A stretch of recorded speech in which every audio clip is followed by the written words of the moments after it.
All right. I'd like to call this Wednesday, November 9th, 2022 meeting of the School Building Committee to order at 6:32 PM. School Building Committee roll call, Kristen Bagley. Here. Kristen Danusis. Ann Dixon. Here. Anna Dos Reis Kutu. Here. Alita Hall. Here. Christine Kennedy. Here. James Pearson. Here. Kim Shockley. Amy Anzalone. Here. Mario Carreno. Don Cowart. Yes, here. Nick Gorham. Russ Hill. Here. Lisa Mills. Ben Marchant. Harold Sands. Hillary Lima. I'd ask Ms. Dixon to open the town council meeting. Yes, this meeting of the Coventry Town Council will now come to order at 6:33. Olivia Lima. Here. Ann Dixon. Here.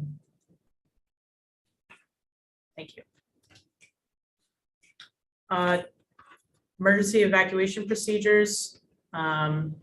Folks can head out down the hallway and exit the way that they came in.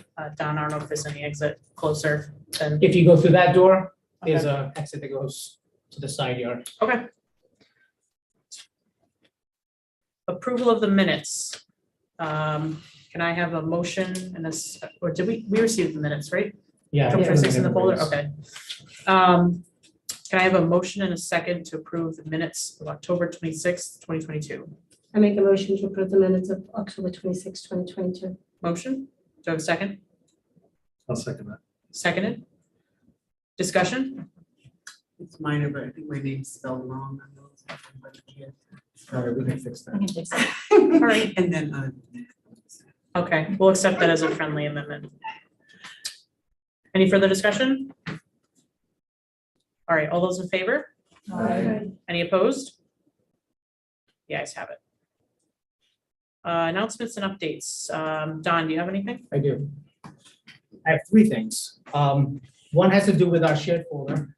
So I've been trying to put things in the shared folder whenever I can. And I always email you when I add minutes or agendas, but this week I've added a few other things. I added some enrollment information to a resource folder, but then I made two subfolders, and I'm not sure if I mentioned it last week, two additional folders. One I called media, because Mario had shared with us, well, with me, I think, I don't know if he shared with anybody else, some flyers that he had from other communities.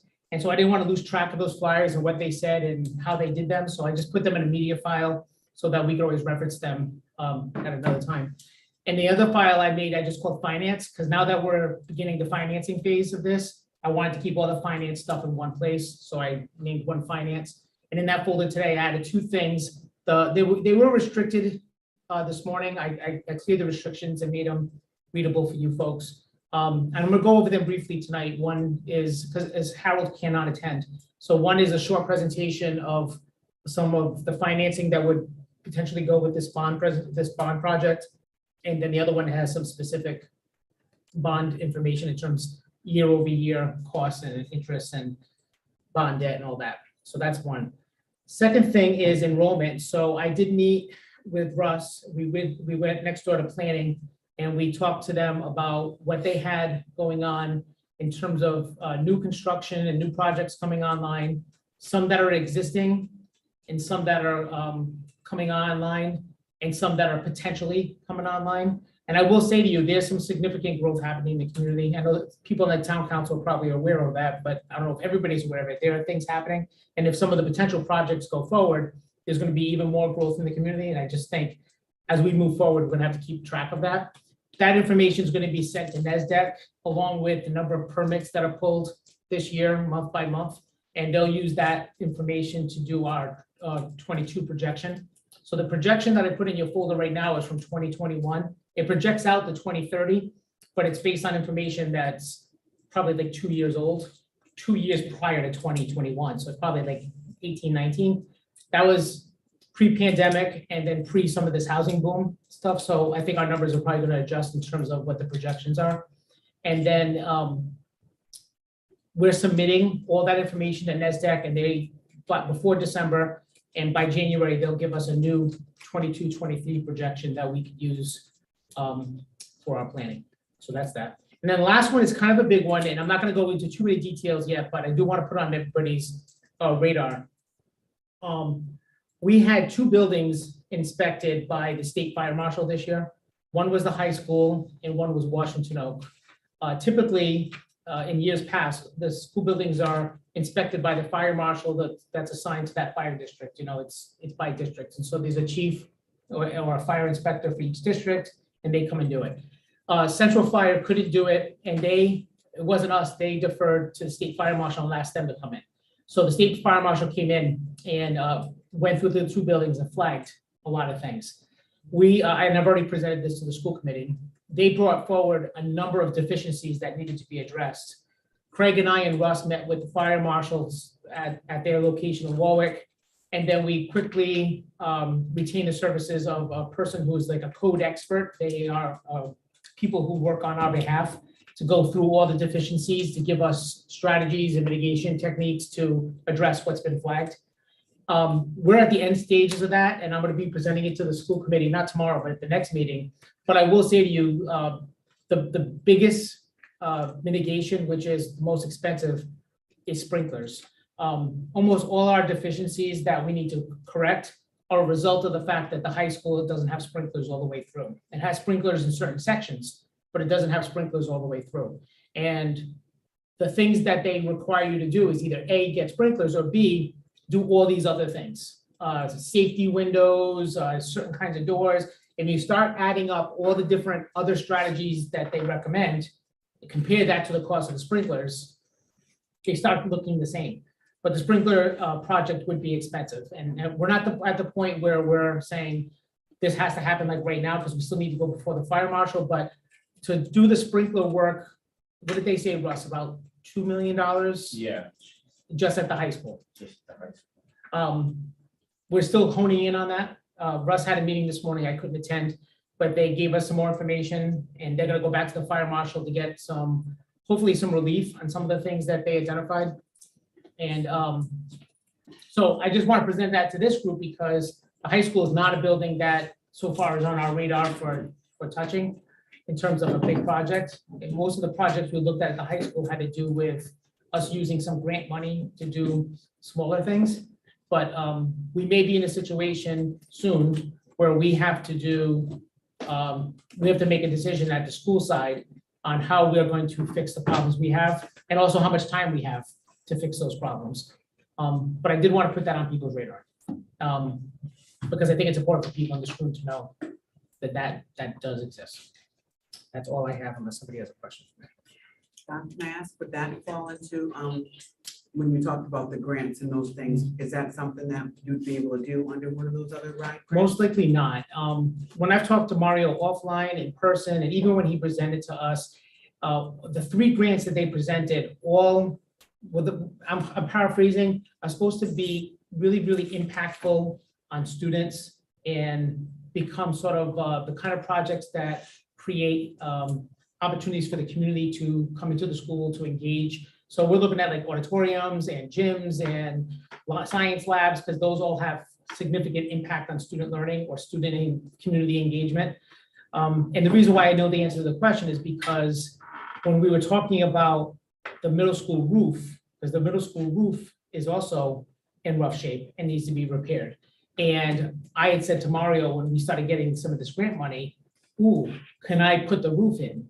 And he said, no, not as a standalone project. He said the only time a capital project like that would be considered is if it's embedded in the other project. So let's say you were doing something in the auditorium to make the auditorium better. You want to improve the sound, you want to improve the lighting, you want to improve the seating. And as a result of that, you had to do some kind of capital major construction kind of a move, right? Then they would include that as being part of that project. But as a standalone, they said no. Any other questions? That's all I have. All right. We don't have the town manager here, so we'll skip over that one. And go right to you, Phil. So give me just a second here. Yep.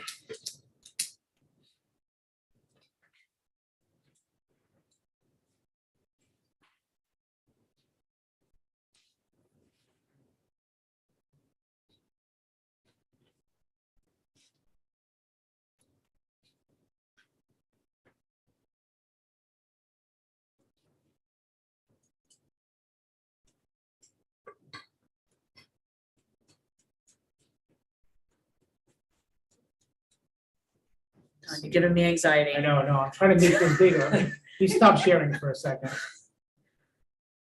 It's like, I want to grab your hand.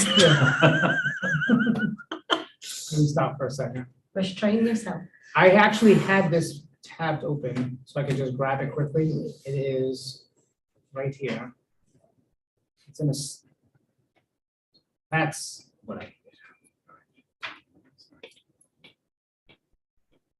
So yeah, I was able to do it by myself. Proud of you. I'm all grown up. All right, Phil.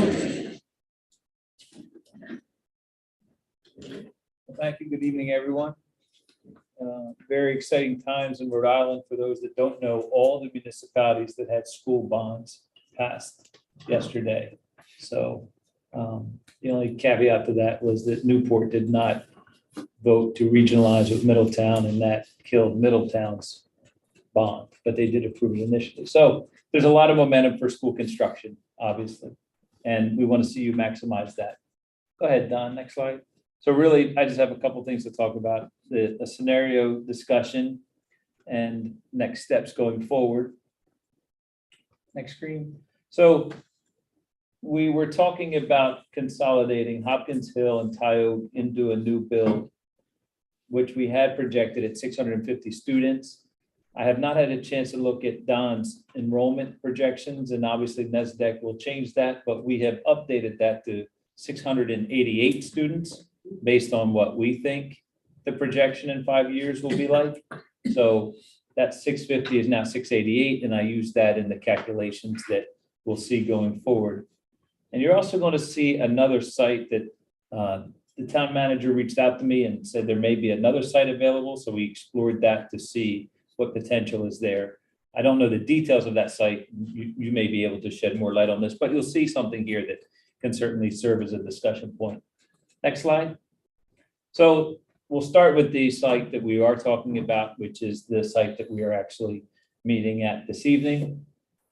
And we laid out a new building footprint based on a completely different curriculum method, which is called project-based learning. And you're going to see some floor plans here that have a building that's smaller than what would be reimbursable by RIDE. But as I said before, I'm concerned that the RIDE formula, although currently being adjusted, may not be enough to cover a gap in funding, which some municipalities are currently experiencing. I don't want you to have that same experience. So as the last time I mentioned, we had a couple ways to do that. One is to just try to be really efficient with the building, and then maybe through this other curriculum method that really could change how Coventry delivers its elementary school curriculum, reduce the building size. We're doing this in Providence for a new elementary school that's actually a K-8 right now. So the reason why I wanted to show you this is we talked about being able to add on to this building in the future to close Black Rock and consolidate 3 elementary schools here. In the previous design, you saw a section of the building and then the ability to add on to a wing. But in this delivery method and in this type of building, you can't just add a wing on, because we're creating essentially grade level houses. And if you're going to close another elementary school which still has those same grades, those children need to be put into a house that you already have. So you'll see through some of the renderings how we would expand a house, right? So it's not necessarily a wing. It's almost going to be multiple points where there could be an addition to house more students. So this is just a configuration showing that we can do parent drop-off, bus drop-off, have plenty of parking. There's probably too much parking here for an elementary school, and we have room for fields. So next slide. So this is, we would imagine a 2-story building here. And I don't want you to focus too much on the plan, but I'll just introduce some big concepts. So you're essentially going to be creating houses. For example, this is the pre-K house. and this is the K house. And then over here, we would have the first grade house, and then art and music, all your major spaces, admin, health, and everything else here. Different entrances, you come into the big cafeteria space and the gymnasium space and stage. One thing that we're doing and exploring, and this is very preliminary, it's really just used for us to get an idea of how big the building would be. But one thing we're exploring in other communities is to not have group restrooms. Everything is going to single user restrooms. That's a concept that you could explore as well.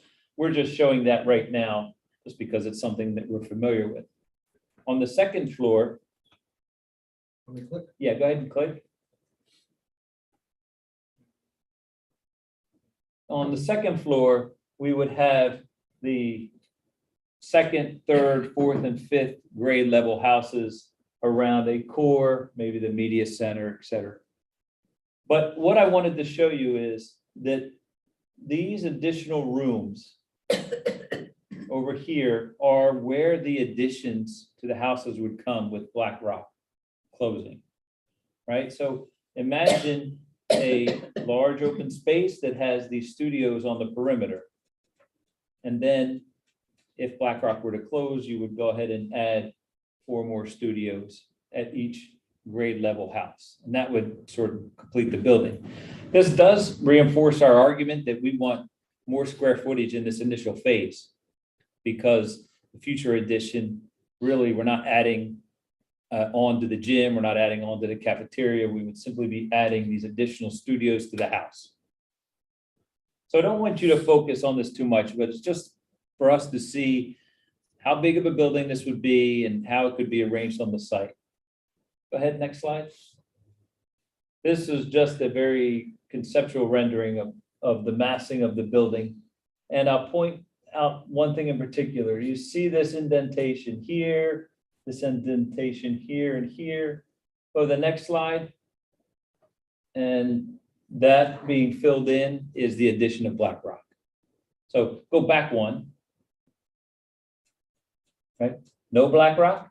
Go ahead one. Black Rock. That's how that works. So it's different than the other concept where you build this building and then you add this wing onto it, because that really wouldn't work for this type of project-based learning.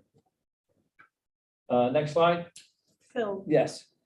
compared to doing a whole other wing on the side, how much less disruptive or how much less work would this be compared to doing a whole new wing? Like, I don't know, you could argue that it's more disruptive because now I'm touching the building at 4 points Yeah. instead of 1 point, but I'm not touching it, you know.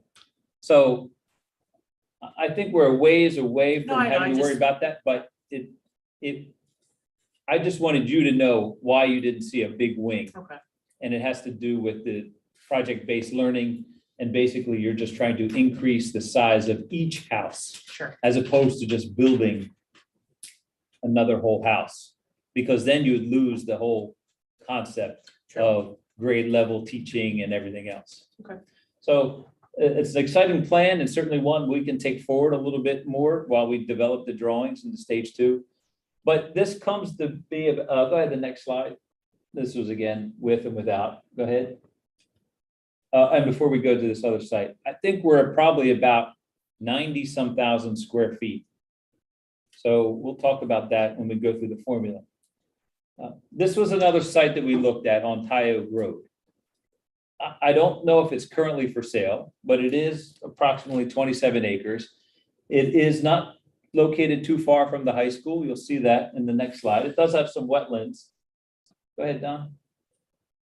We could fit that same building up front, close to the road. This line here starts to delineate where some of the wetlands are. And we certainly have room for fields in the back. And then, of course, most of this is forested. Next slide. This is the old Almax property. But I don't know the name of it. Yeah. Yeah, okay, sorry. I'm identifying things as Rhode Island. And so this is the parcel. It does have this unique connector to Tyoke Road, also down this location, as well as it does have frontage here. Next slide. And you see its proximity to the high school. This is the high school up here, Coventry High School, and this is that parcel that starts to identify the wetlands. So yeah, building could fit there, but I don't know any particular details about the property and its current state. So my thought in introducing this idea was because it's on the other side of town where Tioga Elementary and Hopkins Hill already are. And moving it to this location would exacerbate the problems of traffic of Sandy Bottom Road and South Main Street, which are already horrible to get through during school hours coming and going, school buses and everything else. So I thought keeping the population of students on Route 3 rather than on 117 would be a pretty good idea. This lot has the acreage. It's not for sale. I believe Stop and Shop owns it to prevent a grocery store from competing with them. So they might be amenable to the idea of a school occupying the site, so no grocery store could ever go there. But I don't know if they'd be entertain that, but I do like the site for that reason. And beyond that, you know, I think it's a good alternative. It doesn't disrupt existing operations for what we have right now. It would be a free build without impacting any other schools. Land purchase is reimbursable. Fully, Well, because if you already opened this up with, we're not gonna get full reimbursement. well, So- no, what and now we're I'm gonna add saying is, purchasing a land. yeah, well, I want to be clear. You'll get your full reimbursement, and actually, we want to get you more with the incentives. Yeah. What I'm saying is that what they will approve as a project dollar amount will likely be short of what the actual cost of the project will be, Mhm.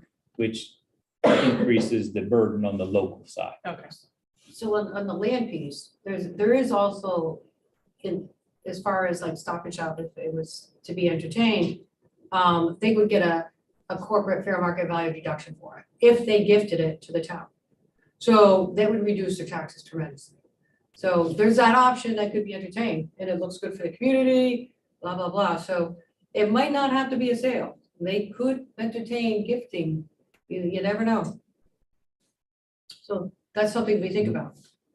Because what they do now, they own it, so what do they just pay taxes on the land? they Exactly. pay taxes. So for- they pay for it taxes to on be it, costs some vacant. money, Yeah. and it'd be good PR for them.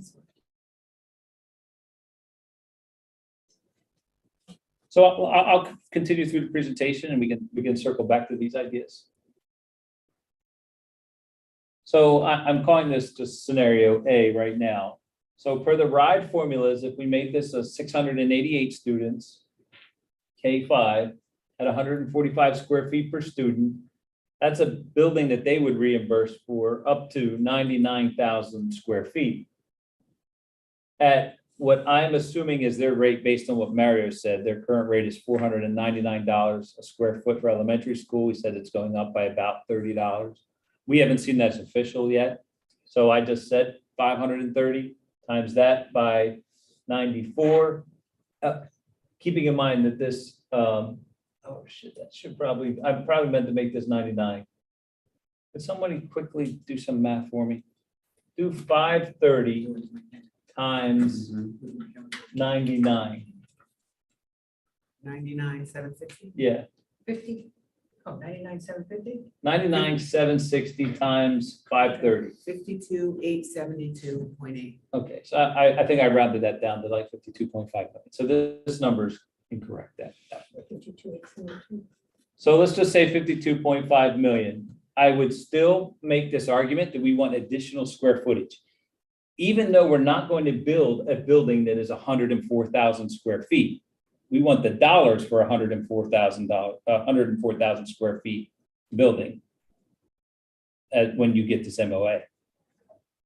When we add all of these up, the base, this additional that we want to try to request, then the FF&E, the technology and building demolition, we get to about a $60 million total RIDE request for reimbursement consideration. I think Last time I presented, this was like 55 million. So when you're just looking at that, you're talking 1.7 million just to demo the building. When we could have use that money to buy land. So, these are the things you gotta look at, that's a big chunk of money, Just throwing it out there. Yeah, What's the cost to prepare land in terms of grading, digging, Phil, pulling out? well, it's a, Depends on the land. yeah, it depends on, Gotta do If you test get holes. yeah, are there, is there rock? Now, when I looked at that, a big portion of that area is already impervious, it paved, and that's kind of where we put our building. I didn't put my building in the back where I don't know nothing. I still don't know anything up front, but it's less risky up front, I'm assuming. So next slide. So, we still don't think 60 million is enough to build what I added up to this 104,000 square feet, which is why we need to strategize about the building. So that's only $575 per square foot project cost. So where do I think we are? And this would be a good opportunity for our construction management folks to opine. We think this is a building that's going to be around 90,000 square feet. And if we did $650 a square foot for the hard cost and had a 20% addition for soft cost, we think this new elementary school is around 70 million. We anticipate spending some money at the middle school, and we anticipate the local share for $5 million worth of grant money that we would use at the high school. You quickly get up to this $85 to $90 million range. And that's fine. That's where we thought you wanted to spend. But notice this has no other work anywhere else in the district. And I have some concerns in that we have assessments being done at Western and Hopkins Hill. And they're both likely going to come back at over the 0.65, which means over 0.65, you should consider rebuilding that building. So you're going to have documentation that says you have two buildings that should be rebuilt. That's fine. You're going to take down one of them. Okay, that's good. But we have nothing for any other one. So I think there is some messaging that I think the narrative gets a little cloudy when we look at this and the magnitude. And now, how do you fix that? Well, this 85 million needs to be more than 85 million. Can Coventry get that 85 million to 90 million? And I think that's where you're at. And I think that's the difficult conversations that we need to have. You're close and you could probably pull it off, but I think you'll have a difficult narrative. you're telling me $5 million more is gonna address what? No. It won't. But it won't, right? Because we know that the building needs a lot more work than $5 million. But I'm saying in this scenario, it's $0 right now. You don't want to get right up to the cap of our credit. I mean, Well, that's, we also have an item on the agenda for Monday that Mario recommended is doing the facility capacity index for Hopkins Hill. And that would get us another 4.25 million in reimbursement. So that's, You're talking about the 7,000? yeah, I think that's what he's talking about. That's what I'm talking about. But I thought you were doing both schools. Yeah. Western the and bid Hopkins. was for Western and Hopkins Hill. I thought Western was already done and already met it. No, it's only 33. Oh. It's being redone with the Oh. understanding that it would be over 65, and then we get more reimbursement. Yeah, so I'm confident you're going to get more reimbursement. That you're going to maximize your reimbursement. And I guess this is the discussion we all should be having is if we're going to run it up to 85, it is going to be tight and you may have questions to answer. so I put a call out to Massaroni to do the bond debt calculations. And our interest rate, I believe, if my memory It's right, it's 5.25, so the bond rates are not great right now, they're really high. And so that's going to balloon that 85 million quite rapidly. He's running those calculations, so we'll at least have some amortization of what that would cost in totality before the reimbursements. So knowing that the interest rates are higher, I know we're still gonna get reimbursed on the total, right, principal and interest. It's going to be tough to get it much higher than 90. I mean, 90 is even right on the cap of our credit, and as much as I think the town should go as much as they can get because of the high reimbursement rate, I think capping out is probably not going to be a good message for the taxpayers. So let's look at some of the other scenarios too, to put this all into perspective too, so we know where we can get to. Don, next slide. So we have a couple scenarios. The one that we're talking about right now, 85 to 90 million. Yes, it maximizes the reimbursement and the cost of the town. If you look at the sale costs, 25 to 28. So scenario B is 55 to 60 million. And what we have taken out here is the work at the middle school. All right, so actually, this probably ought to be like 55 to 70 million, because I just told you the elementary school is like what we think is going to be like 70 million. And then, of course, you have a scenario where you're just doing those improvements to the elementary schools that could basically be anywhere you want it to be. You wanted to spend something like 65 to the 85 million. But that would not maximize your incentives. So I bring disappointing news, but I think it's important that we're all on the same page. That's all. We could certainly challenge the 70 million. You could challenge the middle school dollars from 12 to 15 million. And then you could talk about what dollar amount would be acceptable to spread to other schools that may not be getting anything right now. Yes. So I think it's great how you did those scenarios, because A and B, just looking at that simple math, you spent 30 million more in the project and it only cost the town 10 million.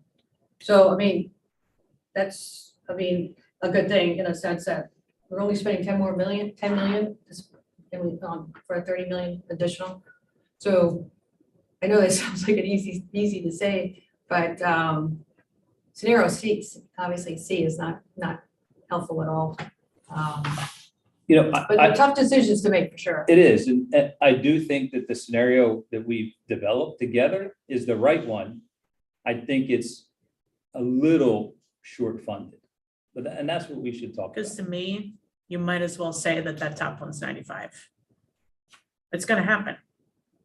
It's gonna go over. So when you did these calculations for costs, do you have a percentage for overage, like 10% or 5%? Where's what's the normal overage you put in the? When you say overage, right, so escalation, yeah, you would standardly maybe carry like 3% a year, but Okay. over these Did you past. put that in there? Well, that's escalation, and then Yeah. there's contingency, which Yeah, could be then there's another 5%, maybe. Yeah, those get Depends. whittled down. Right, because you start with 5 during SD and ED, and then by the time CDs come out, you're wiping out your design contingency, that was 10%, and then you charge your contingency to 3%. Yeah, but so Good to that's your know. GMP target. Right, Your it's your target GMP all in target. for your actual building is the 70, and that includes all of those contingencies, construction fees. Yeah, hard and soft Installation. costs. Are So those we- contingencies in there, Phil? I'll say yes, because that would be the number, It has and then we have Yeah, to so Okay. work towards that 650 number. a foot kind of Okay, is all in. great. I did do the math out, so it was like 780 a square foot all in with the hard, the soft, Okay. where you had the. I had the 650 20%. hard and then the 20% Right, soft. so that was, it came out to 780 a square foot. So, yeah, and then again, if you're carrying 650 hard for elementary, that seems about where stuff is coming in. Some's coming in higher, but 650 is kind of like the VE target for a lot of things that I've been working on recently, so. So just so you know, with all due respect to Mario, they're not necessarily there yet. Oh, yeah, no, we, Right. yeah, Right. they're not. Uh, You need like 7 more estimates to come in that way, maybe, but right now. So, But again, I feel like there's probably, I mean, some of the stuff that's coming in around 650, I've been seeing in some high schools and things like that, so that's a good amount of play, I guess, or already contingency into the number for elementary build. And I like the thought of that, like you could design some type of like a panelized system or something, so that when you go to add on those little pods, you can just kind of pop that yeah, out. you would want to be strategic Reuse, about how you reuse do some that, things. yeah. There's ways to make it, and that would, in theory, anything that you can make and then install later, gonna save you costs on the construction as well, so that you can design something that's kind of, easily comes off, do all your work to put on the additions. I mean, easily, but to your point, you gotta open up classrooms or. Yeah, and I think the biggest issue is going to be how you sell this to the community and get all their participation and buy-in. Everyone will support, Never mind, not even that. I'm less worried about the community right now. I'm Yeah. more worried about town council. We, okay, yeah. almost every member of the town council said, we are not interested in maxing out, and this is now a max out project.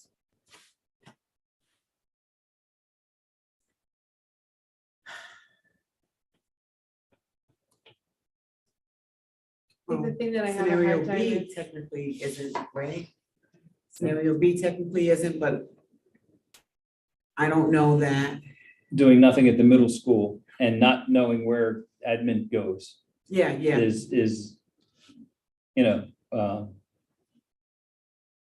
that's a need there too, right? If there's a roof leak or, that building was not the greatest either. Schedule wise, what would be like time frame? Getting in touch with Stop and Shop, looking at a land deal with them, like schedule wise, do we even have time for that? Yeah, well, I mean, even if we pass the bond in April, we have the year to kind of do a real estate deal. But But how how soon much would, of investment, when, Well, right, like. when do you know? When do you anything? know that Stop and Shop is like all in? We should probably know where we're putting the building before we pass a bond. Right, I right. wouldn't suggest that, yes. Yeah. Now, because you mentioned it, remember a couple weeks ago, you have to do 3 things, but in no particular order. And those 3 things are, 1, have a bond vote, have the state legislature enable that bond vote, and then you have RIDE approval. So for example, in North Providence, they approved their bond yesterday, but we're not submitting the stage 2 until February. You do have this September submission date as well. That if you thought you needed a little bit more time, you could have discussions, you could even have your bond vote. And similar to what North Providence did, you end up having a bond vote before you have your RIDE approvals. So did you? they And then had a Pawtucket bond has done that vote? as well. So they do a bond vote without knowing the project? No, we knew the project. Gotcha. They just wanted to get it on this ballot, so they did it, and it's submission in February. And with trying to lock down the Stop and Shop property, you could enter into an agreement with some kind of earnest money to secure it, reserve it, or whatever, start conversation. But it would be contingent on the bond vote, so that's a conversation that can be explored, that can happen more quickly, or maybe you get an immediate no and they're not interested. So that might be able to give us some information in the next 30 days if that's a direction we want to really look at. So if that 85 is your ceiling and you end up putting 70 in at the elementary school, then you are managing what you have left. And the only thing that in my mind, it immediately comes to my mind is is Western. Because now you're gonna have documentation that says Western needs some work.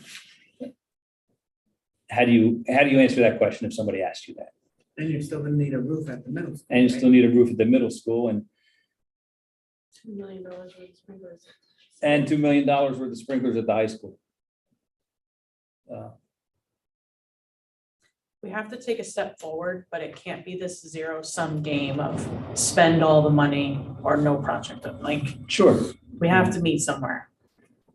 So looking at the difference between scenario A and B, simple math, obviously, it's a $30 million differential. And that $30 million difference between the two projects is essentially one is doing a little bit more work at the middle school and focusing on relocation of the district office. If you take two buildings offline, Tioga and Hopkins Hill, unless the town has other intent on those properties, which maybe you're looking to sell them, maybe that's how you recoup some of the investment. You know, we could probably come up with a plan to relocate district offices to one of those two locations. There's also Oak Haven, we could revisit that and see if that's an option. It's not a great location, but I don't know if we want to hinge so much of what we're talking about here on just the district office location. So I wondered if that $30 million can be adjusted and reallocated to making sure that it goes towards places like Western or goes towards places where the highest need is for Well, student learning spaces. Then an option is you do the elementary school and that gives you 15 million basically for work at the middle school, work at Western. If you had to squeeze these sprinkler projects in, that's probably how you get to the 85. Well, and if you do the Almax property, you're not relocating central office. You don't have to. Right. Yeah, that's enough. Yeah, but and it would still be the same 85, right? It's the elementary school and Wait, so But you then don't- where's the money going that was going to central office? Western high school Oh. and middle school roof and stuff like that. And it's not just our office, because the other big lift is, the bus depot in the back. And then there's all the town offices on the other side as well. So the idea of the middle school, and maybe this is the compromise, the idea of doing the investment at the middle school was that it was starting to move it in the direction of where it would need to go with reconfiguring the cafeteria, the media center, the kitchen and everything else, setting you up for the next big step. And maybe, and while doing that, bring district office into that area, the of the middle school. Maybe that's the step back. You're thinking now, maybe let's do the elementary school the right way. Let's get two schools offline. And then basically you're using the balance. Right now, I'm saying it's 15 million. Who knows? Could be 18 million to address some known deferred maintenance that you have at Western, at high school, at middle school. What that means is that, and that's assuming the building's here, right? Yeah. If it's not here, then I still think the plan is the same. It's just not relocating Don, and the town's not relocating all these services elsewhere. The best bet, then you kind of save, I mean, then you have nothing as far as like the demo abatement. That's what, if you could get it donated somehow, that would be great, because that's just all pickup on the budget. That 2 million. could go right So to based on the $6 assessed values of Tioga and the Almex property, whatever. Max. It's about 68,000 an acre, and so 1.8 million for Almex and there's 616,000 for the Tioga Elementary property. So it would the Tioga property would probably be worth more for development than the assessed value. So, but if you figure we could sell it for 750 to 1 million conservatively, that's money to work with to pay for the Yeah, we cannot go into a joint meeting with a 9. Okay. We can't. Yeah, and I want to just let Yeah. you know, No, I appreciate it. what I the appreciate the options are. reality, but yeah. so then let's think a little bit more. If 85 is the number and there's 70 at the high school, that's 15 left over for what we're talking about. Could be more depending upon what site you're at. Yep. But that's all I have, unfortunately. This definitely needs to be massaged because, you know, Jamie was at the last meeting. Mhm. Obviously Kim and Ann are here. I know that Jen has watched it and they were big fans of the last presentation. So to come in with this is gonna be a lead balloon. So we gotta work on this. The other thing that is part of the conversation, I don't know if it's been said, but I know it's been implied, is when you don't touch certain buildings and the people who live in those districts feel like they're not getting the improvements that other people are getting, they are less likely to come out and support. So we also have to think about it from that perspective because, you know, we could do all the work and get through the town council, but if people feel like they're not getting anything out of this, they're not gonna support it. On the other hand, it's gonna be an April or September election where the people that are gonna come out to vote are the ones that care. Yeah, I but don't care know the about opposite that. direction. The no's will show up. Think about how many budgets got voted down. I mean, Yeah. those are the people that show up. So next slide, Don, I don't know if I. I thought it was very promising, I'll just say this, that if you look on the website of Rhode Island, that Coventry residents approved the school bond. That question too. They approved that, like 65%. So I thought that was a very promising, like sentiment, especially when you're asking for a lot of money in a lot of those questions. And 65% of our community said yes. Do you know what that was last time? It was like I don't. 63 last time. We had those from, I think it's easy for people to vote yes on those bond votes too, though, because there's no little footnote there that says, and by the way, when you vote for this bond, your taxes are going up to pay for it. You know, like there's no. No one understands when they vote yes on all They don't those understand the the state impact. bonds. They're like, oh, yeah, Right. sure, that sounds Because nice. nobody votes on the state's budget, like Mhm. they just come out and say, here's our budget, and your taxes went up, like, you know, so when you're looking at a vote like that, it's like, yes, we definitely want these schools, and if it doesn't say, and your taxes are going up, you know, I mean, look at we just talked about before the meeting, the stipends. It wasn't necessarily saying we were giving anybody a raise, but if you read it, it doesn't say they're not, so it appears like that they got rejected. I think that if it said it was gonna increase your taxes, I wonder what would happen then. And- Not to be the glass half Well, empty, but- but even the piece about, you know, if my taxes are gonna go up, if I vote yes for this, then nothing's gonna happen to the school in my neighborhood. yeah, yeah. totally. I will say, I think the people in Coventry, I think this most communities, if there's something tangible that they can see, that they can drive by and look at, that improves the quality of their community, I think they're more likely to support it. I think some of the other things we ask people to vote on, things like budgets and things like that, are abstract. And the only thing they focus on is how much their taxes are going up, and they should, right? That's what they do. But I think sometimes with a capital project, if it's the right one, people that typically vote no on things may come out and vote yes. Because they see what they're getting with their dollars. Really, really like a 1-to-1 correlation. Yeah, I mean, that's all about the messaging, right? What am I getting and how much is it gonna cost me? And you're taking a big step forward when you're taking 2 buildings offline to build one. That shows that you're trying to be, you know, conservative and strategic. Taking 2 old buildings, making a new one and making it so it's ready to accept a 3rd old building. Right, and when we get to that point, when we're a little bit further down the trail, then we really start also looking at what it costs to run those buildings in terms of fuel and their efficiency and all those other things that if you take them offline, you put them in a new, more efficient building that's heated better and has better, just better space, you're gonna see a little bit of savings there. May not see it right away, but over time, you'll see savings there as well. Yeah, but then my thought as a taxpayer, separate from this process, if all of a sudden I hear if our cap is, so 85 is the number and that allows us to do everything. I don't think we can really get there, I think, and say, hey, let's spend this many million on this new middle school And then what, still know that we need 3 million for a roof and 2 million for that. As a taxpayer, I'm saying, well, why wouldn't we? And again, they don't understand these numbers, right? Just like monopoly money, when you just start talking 50 million, 60 million, the numbers are crazy. Inconceivable. Yeah, they don't really understand how little, like, it doesn't, go build a new school with 50 million, like, and put a new roof on and do all that. So there's so much to kind of try.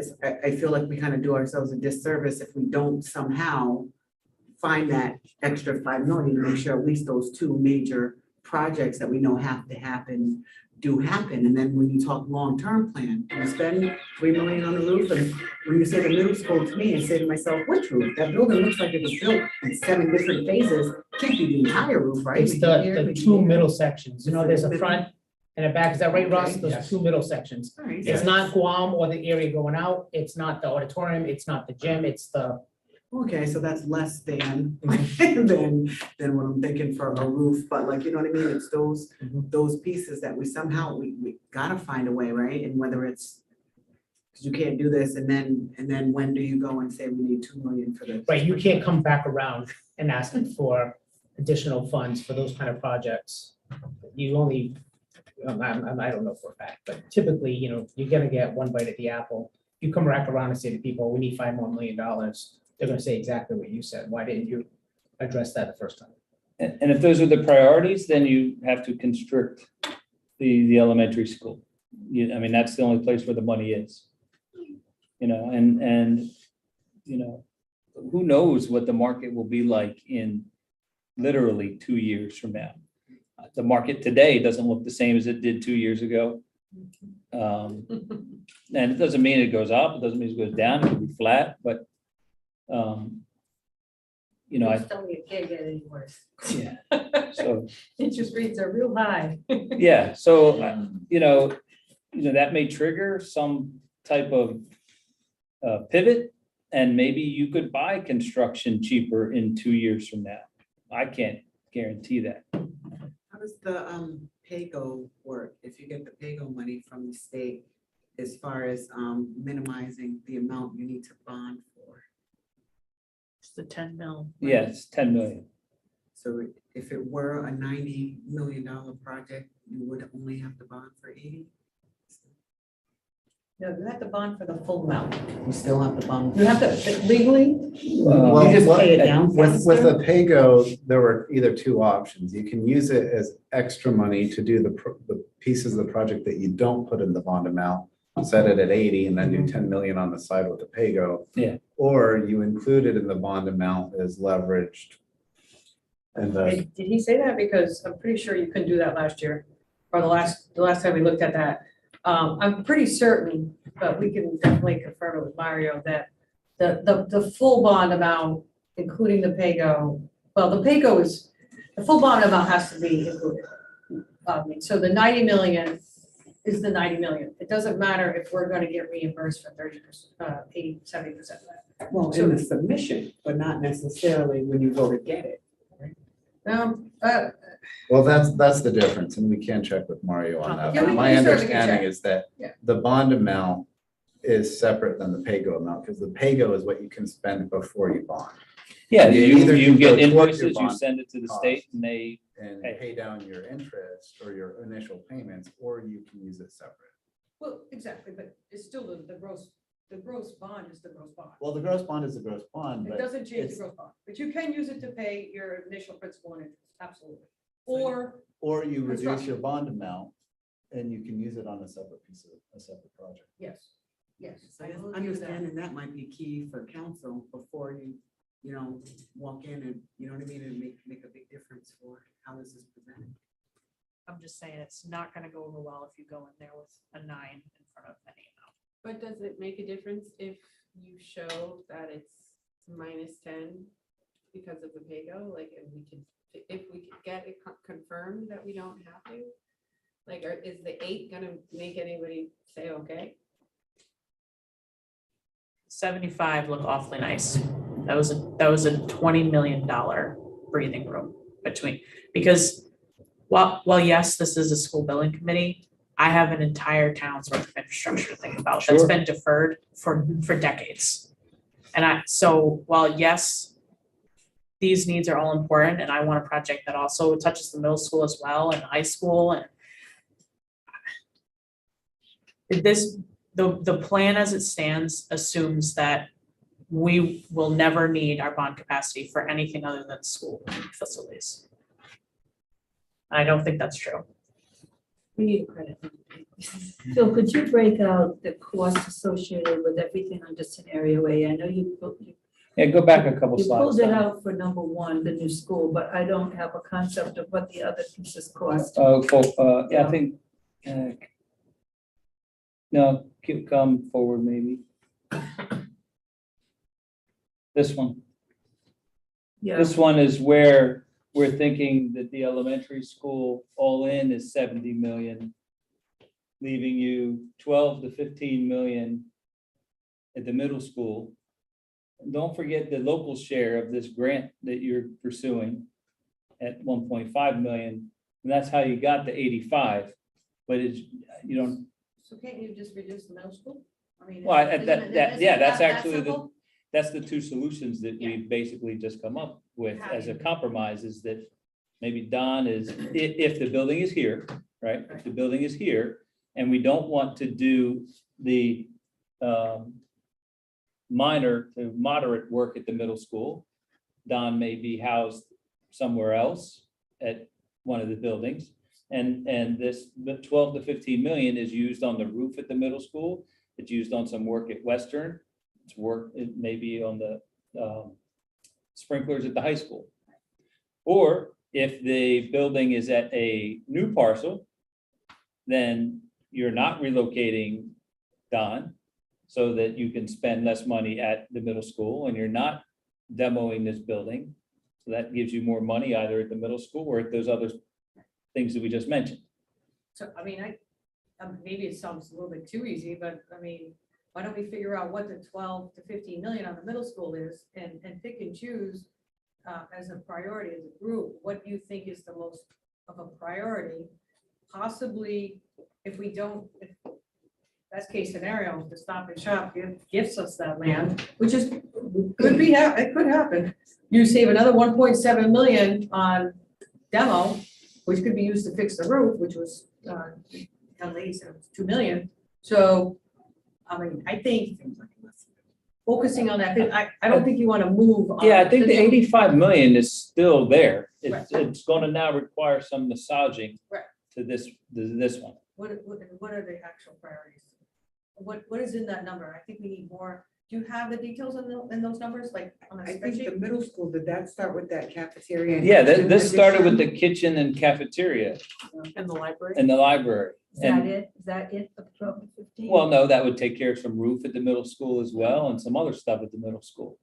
So the biggest change that we've all just discussed is not trying to do as big a project at the middle school right now.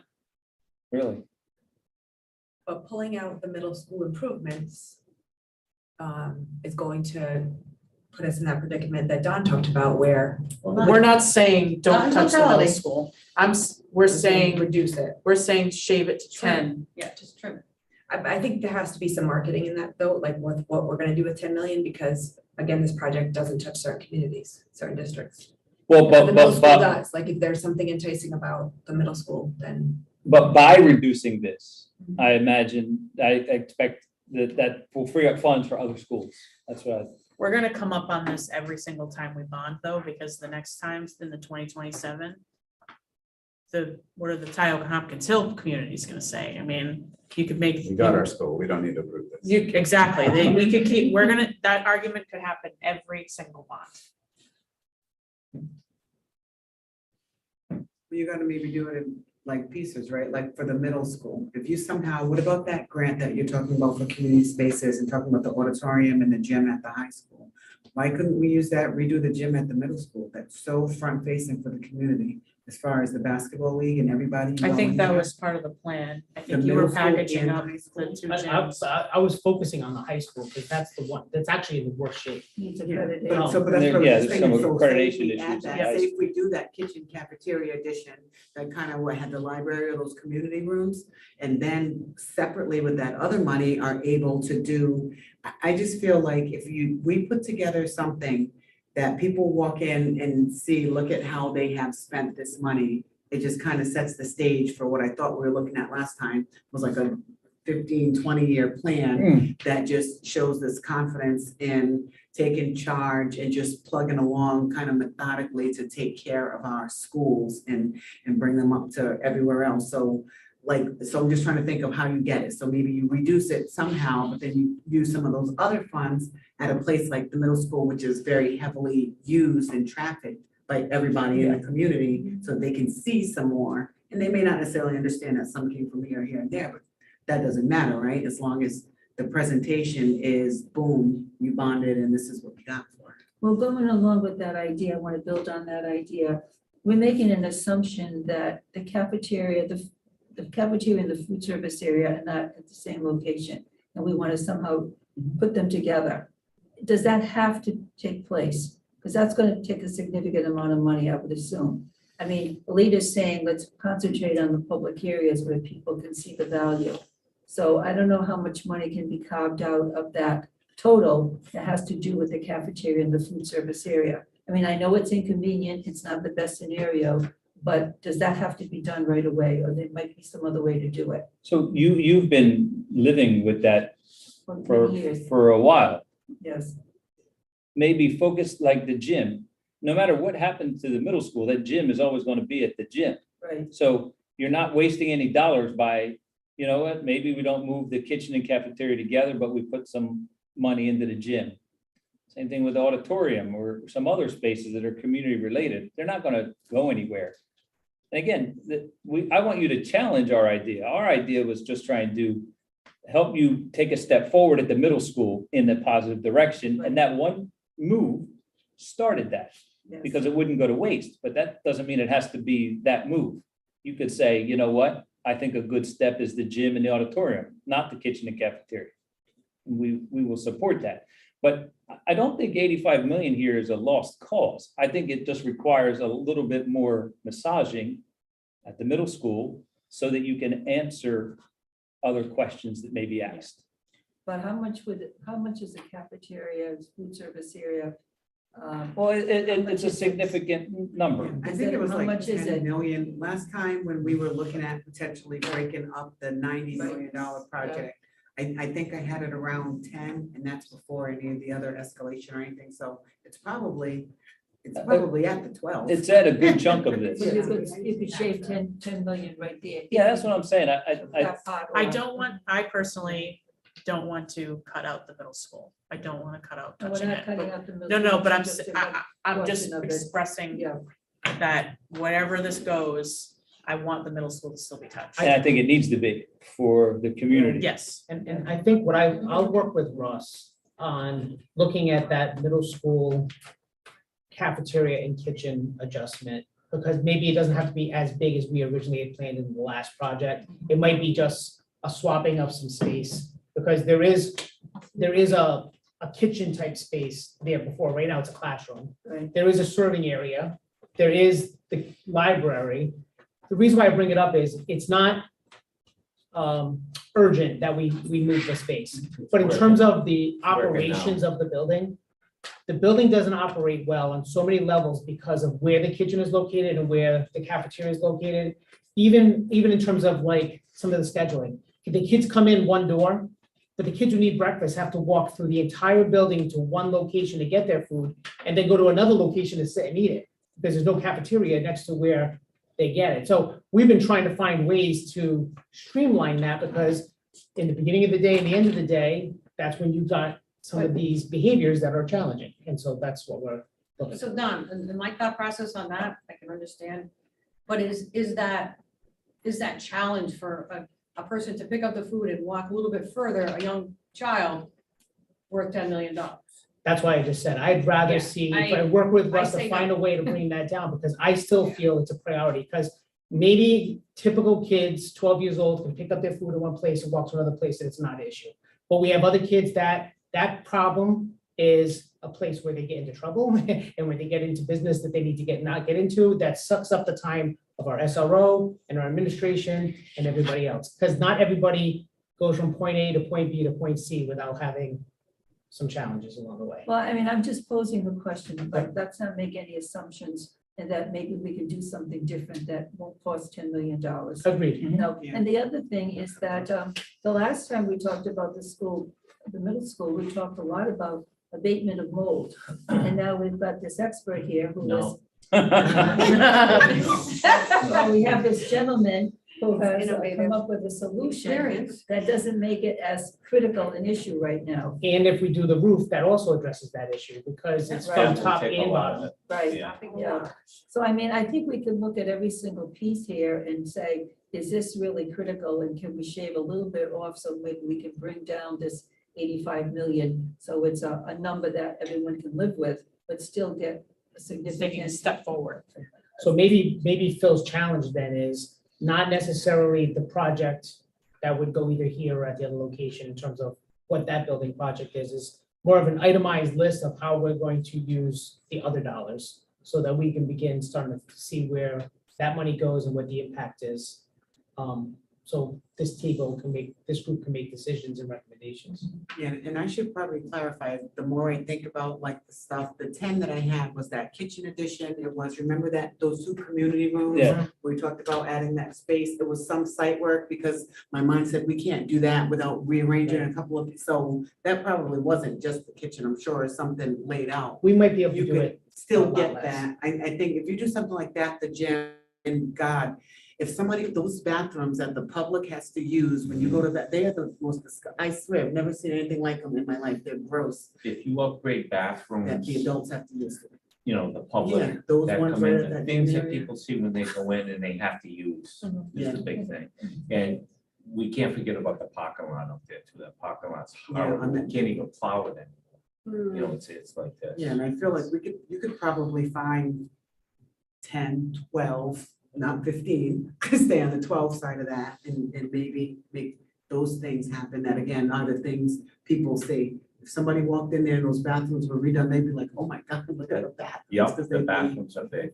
I And mean, then, we've talked many times about doing projects that are visible to the public. That people see, they understand, this is where my tax dollars are going to go, and this is where they have gone. That's very, very important. I mean, that's why one of the suggestions that Ben is making about the use of that property on Route 3 is so attractive, because people have been complaining about that as open land for so long. That might make it very attractive, because they see a building here, and they say, oh, you're gonna tear that down. You know, that's gonna cost money, et cetera. It's gonna displace a lot of people. That other site is gonna be very attractive. But I have another question, and what happens to the well at Western Coventry? I don't see that in the calculations here. Well, Is wasn't it on anything gonna the, wasn't it happen? on the list for the maintenance money this year? I The don't capital know. well, list? it's on our capital list. It's been Yeah. on the capital list for a long Yeah. time. A long time. I mean, is this in the project of doing anything in the other elementary schools? So that's what we should talk about. Yes. If you go a couple slides, I think Back or forward. forward, you'll see that we're suggesting there should be some money in, now, I don't want to confuse everybody, because now we're getting into the stage 2 application. And I'll say it again, the stage 2 application amount should not be considered the bond amount, because we want to get approval from RIDE for reimbursement.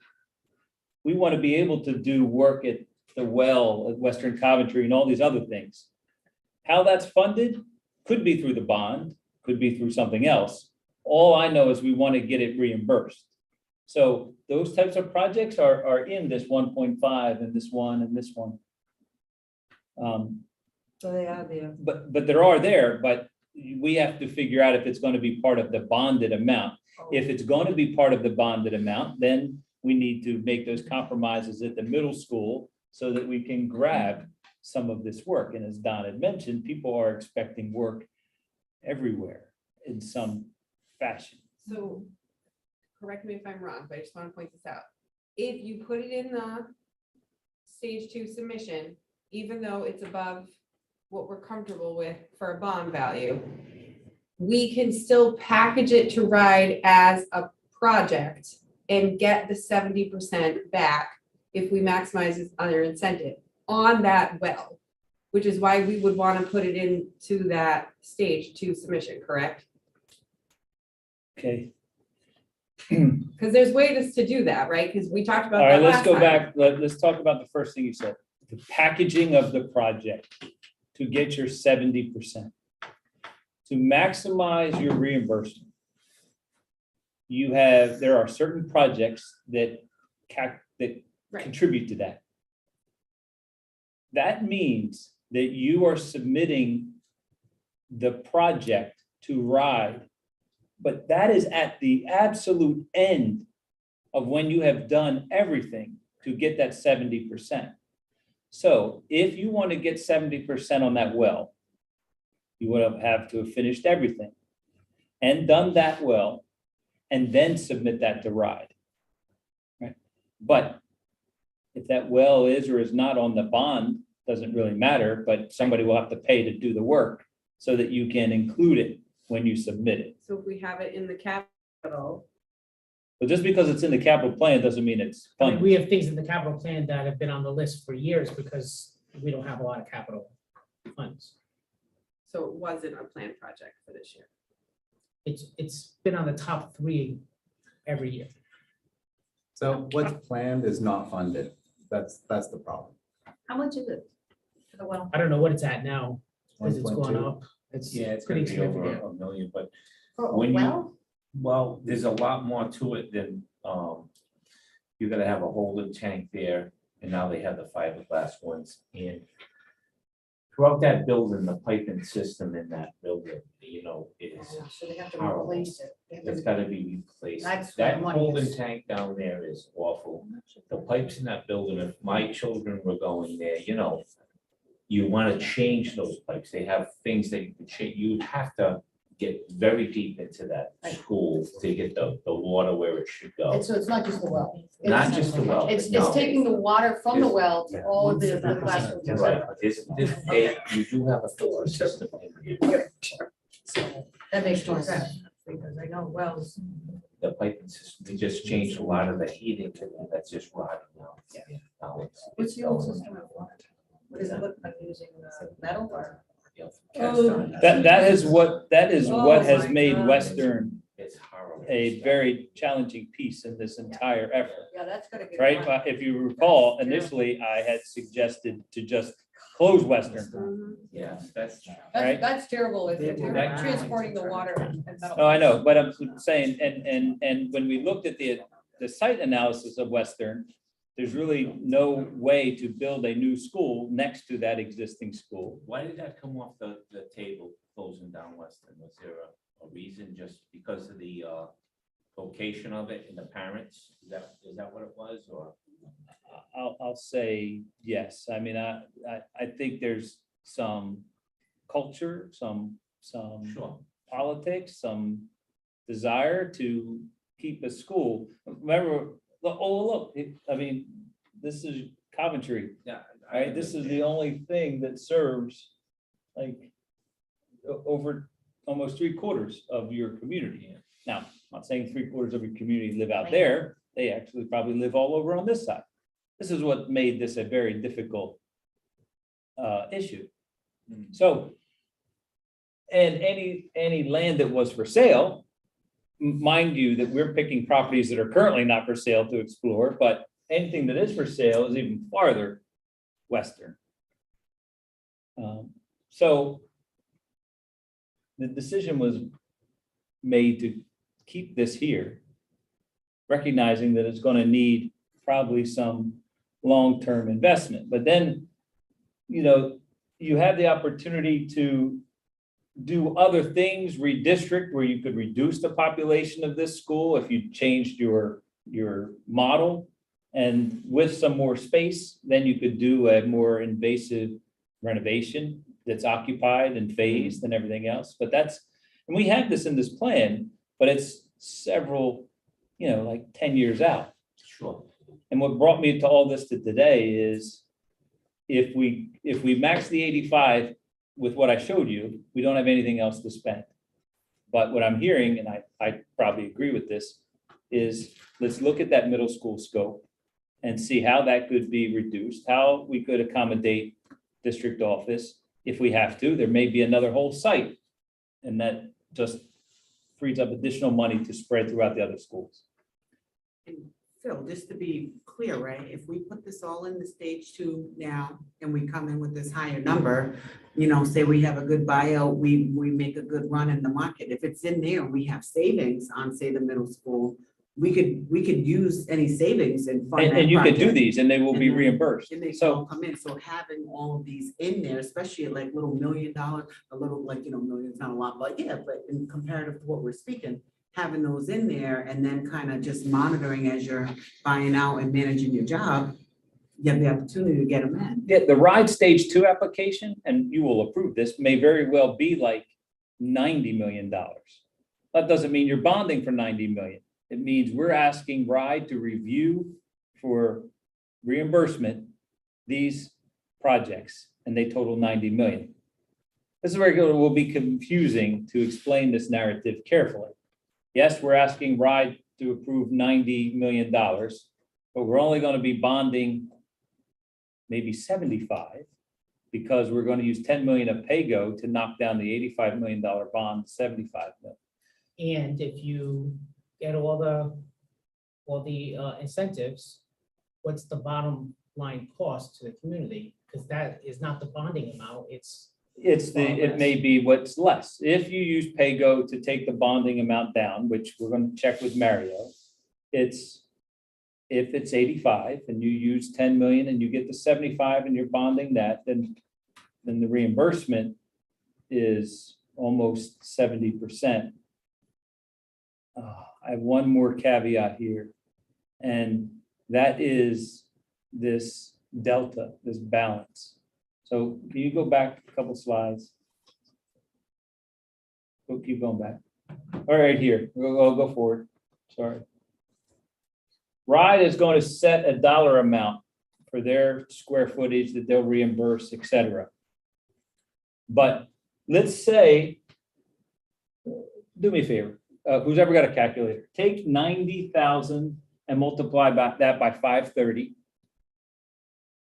And then multiply it by 1.2, 57.2. 57 million. Mario could say, right next to me, Phil, we're only going to give you 57 million. We don't care what you think. We're only going to give you 57 million. Okay, we'll design, we'll try to work it down. It goes out to costing and it comes back at 70. RIDE's not going to give you any more money. You will be forced to locally share that, pay that, and that part is not reimbursed. 12 million. Yeah, would not be reimbursed. And this is where it gets complicated. So it would be 70% of 57 million, and then the lump sum 12 above that is all. 100%. But you're Yeah. gonna know this information, at least the government, town council, and taxpayers will know this information in theory before they vote on it. They'll know, will we not know that, okay, RIDE's gonna, Mario's gonna say, we're only gonna give you 52 million. You're gonna have to come up with the other 12.9. We're gonna know that. The town of Coventry's gonna know that before. Well, we bond. won't know that if this, you won't know if this 70 is correct. When, before the bond, we will know, no? You'll have an estimate. We'll have an that says estimate, that Until you buy it. but out. until we actually go to bidding 2 years from now. Ooh. I mean, we're struggling with this right now in Newport, right? We asked for a certain amount. RIDE gave us less than what we asked for. And now we So- have a greater gap to So struggle. here's the big math game, I hate to say it, with the state. So if their attractive rate of reimbursement is 70%, well, it's not really 70% if you're not gonna reimburse us the 12.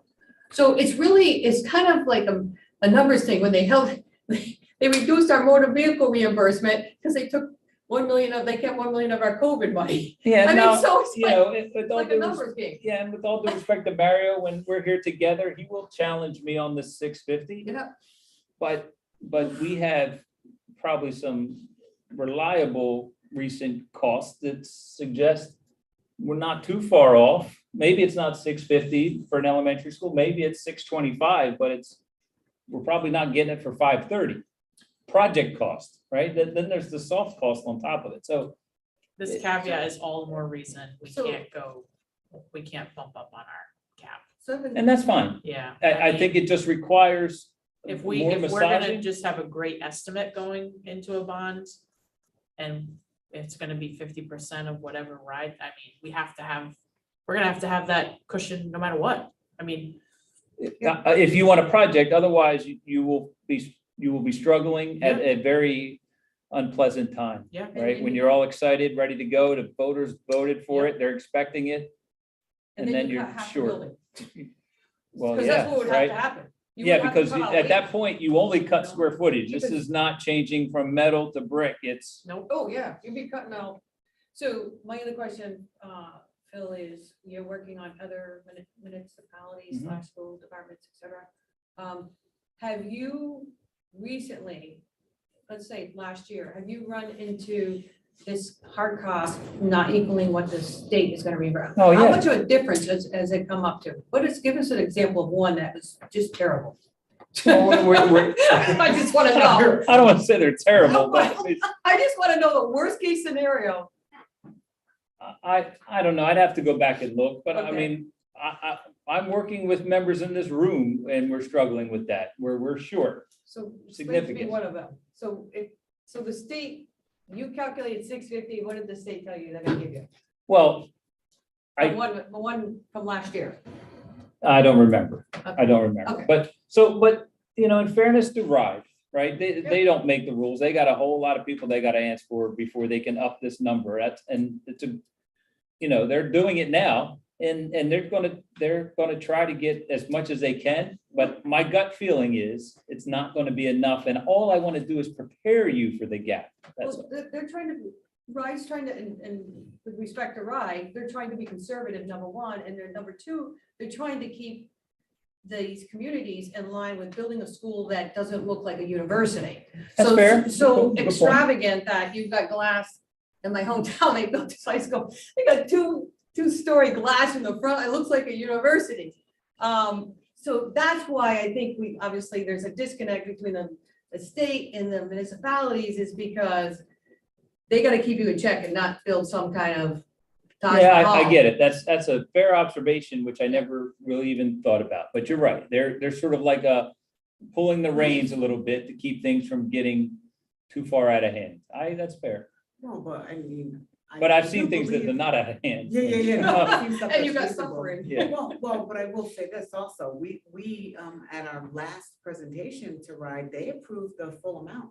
They approved the full 89.5 last time we went in. So again, we would have had to, play around and work within it. So if we can walk in there and get to that amount, then, to Phil's point, you gotta go through the exercises of you'll be in a position in theory where you're not talking about chopping off chunks, like you said, Lisa. You're talking about normal, standard value engineering type practices to manage it down if you can get in there and get. How did what they you approve need. the full amount last time? Well, was there negotiation on this cost per square foot? Oh, God, no, well, last time, I feel like it was a lifetime ago now. I can't really remember. I'd have to reach out. Are you talking about our last time with Yeah, our Coventry? last time, our last Oh, time. no, when we went last time, RIDE did not give us a haircut.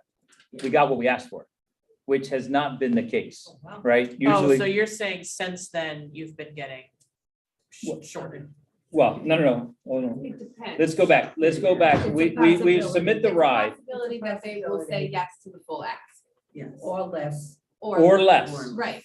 But what I'm Oh, telling so you're you, giving me devil's advocate, worst case Or- scenario. yeah, even what I'm saying, even when they give you the full amount, I'm telling you, my gut feeling is there's still gonna be a gap. That's all. So you have to mind the gap. You have to Mind the budget. gap, exactly right. That's so good. Yeah, and again, there's a Great. whole plan, right? Finance wise, right? You guys gotta look at it and you gotta put that into how you're doing it. You're saying you're not getting reimbursed for any of it anytime soon anyway, right? So you got your pay-go. So it's just a matter of you still have the same amount bonded. The 12 million there doesn't have, I don't think, a short-term impact, right? Because it's all together, but as you look at pay down and reimbursement and all that, somewhere on the end is where that gap of the 12 that they're not is kind of, so I don't analyze numbers like that, but folks who do, right? Is It's this- kind of. Is how it this works. gap really becoming more of an issue now because of inflation? Oh, definitely. And it's Oh, just yeah. so hard to get your hands around anything for Yeah. cost. Exactly. What, look, Mario's gonna tell me that I'm being too conservative, right? So, okay, maybe I am being too conservative, but I could tell you it's probably somewhere in between. Yep. And if it doesn't matter, if it's anywhere in between, that's a gap that I want you to be prepared for. We're getting costs for media centers, almost $1 million just to renovate a media center in an elementary school. Bathroom renovations, $700,000-800,000 for a bathroom renovation. I'm not shocked. I mean, Classical High School, $34 million, supposed to be 24. Pleasant View bids come in next week. It's just tough right now. We used to see proposals that said like, good for 30 days. Now on the bottom, it's like, good for 2 weeks. And if you don't award it in 2 weeks, they'll say, I have to go check, and they'll send you an increase because that's how volatile it is. Yes. Well, and even now, certain people, you think you're doing your due diligence by getting ahead, awarding it and trying to lock in a number. You are gonna come across like elevator guys, escalation, it's excluded. So you can buy it now, you don't need it till a year and a half from now. And if when they go to release their steel and material, like, and rightfully so, right? Like, it's so volatile that they can't, without jacking up the numbers so that they're kind of not competitive in the bid process, the only thing they can do Blank check. is kind of say, hey, here's what it is, but if it skyrockets, like, look, when gas just kind of jumped like that, like, that's kind of what people are dealing with locking in. The glass prices went up 40%, and like, they usually go up something like, what do you tell me, like 5% a year or something like that. They went up 40% from like June to July of this year, just did. So if you had already locked in contracts, glass manufacturers and contractors were screwed because they had contracts with people like us trying to do it, and everybody's kind of really conscious of that now. So we're kind of in that climate where even if we do all of this, we better have enough in our contingency to deal with that type of stuff going up and down in the market. I never used to have to write fuel surcharges in the contracts, and now it has, I write right in there, inclusive of all fuel surcharges, because the concrete guy comes back with, oh, I forgot this, 16 grand. Any more you can say? I was just gonna change a little bit of the story and ask a question about, so I think when we go to the community, whichever project we do, or the town council, like there has to be a reason why we chose what we did, right? So like we looked at 10 scenarios or what, or probably even more, Phil. And we keep landing back on like close Hopkins Hill and close Tyoke and consolidate them into one. So I would, as a community member, if I wasn't part of this team, probably say, so why those two schools? And typically when you're trying to decide what you're doing, like you have a priority list of what you're doing. And you guys are talking about that for 10 or 12 million around the middle school, which I agree, chopping that down. But why those schools? Especially when we talked about, we're gonna get 2 reports, like, so why Tyoke when Tyoke and Black Rock look exactly alike? Or why not Western? Or why not Western and Hopkins Hill? Those are the 2 biggest issues. And I know we had lots of conversations about that, but I think this, when we start to settle and think about a project and start to put together the prices, I think we have to know as a group, like why those 2 schools? Why did we pick Tyoke and Hopkins Hill? Like those kind of came on here, but why? And I don't have the answer for that Right. now. I know. But the answer should be comprehensive. The answer should include the conditions of facilities. It should include finances, but it should also include the educational opportunities that are now going to be afforded Coventry. Dr. Dixon, you made a point one time about saying, we'll fix the schools, but what are you doing with the curriculum? I Something like always say that every year. that. Okay, good. I'm glad I didn't misquote you then. No. So a move like this has that opportunity, like the whole idea that you will have this new building is a big deal to the curriculum piece that Mhm. will take you a couple years to even get ready to embrace, which is good. But that, I think that's a big part of the sell too, is that you're going to impact. Now, some municipalities don't like to talk about what schools are underperforming or overperforming and why you may target them. I don't know if that's the case here. Maybe Hopkins Hill or Tyo or both, maybe they are the ones that are challenged. And maybe because of condition, because of finances, because of fiscal opportunities, because of the educational curriculum we want to try, we want to impact our two most challenged areas. I don't know if that's true. I'm just saying that. But that's like the comprehensive. And don't forget to just logistics, quality of life. That's a huge thing we talked about, how Tyoke's in an awful neighborhood and it doesn't, just logistically doesn't work, and how Hopkins Hill is spread out across multiple buildings. And I think we can't forget about the logistics piece Excellent and the function operationally. So you're right, noted, and it needs to be comprehensive. Yeah, we definitely need to show how we got here because we can't assume they'll make the leap. Hmm. with I us. just keep thinking of Black Rock and Tioga, they're like almost identical, right? In their entire layout and whatnot. And Hopkins Hill's not that much different. So if I was somebody who was living in Black Rock, so why is their school? And I'm just thinking in terms of, again, when you put that priority list together, are we going to keep investing money into the school or that school, whether it's Well, not to throw shame on Coventry, but the real project is to consolidate all three of those elementary schools at one time. right? And But then- that's not doable. And then you have So, Western that we, will have a lot to do. Yep. Well, to that point, that's why I think it was important to show the 20-year plan. Yeah. I That we're agree. we have a plan to touch all the schools and finish the project in 20 years, but we need the entire community's buy-in to support every subsequent decision, not in your district along the way. yeah, Mhm. excellent. Yep.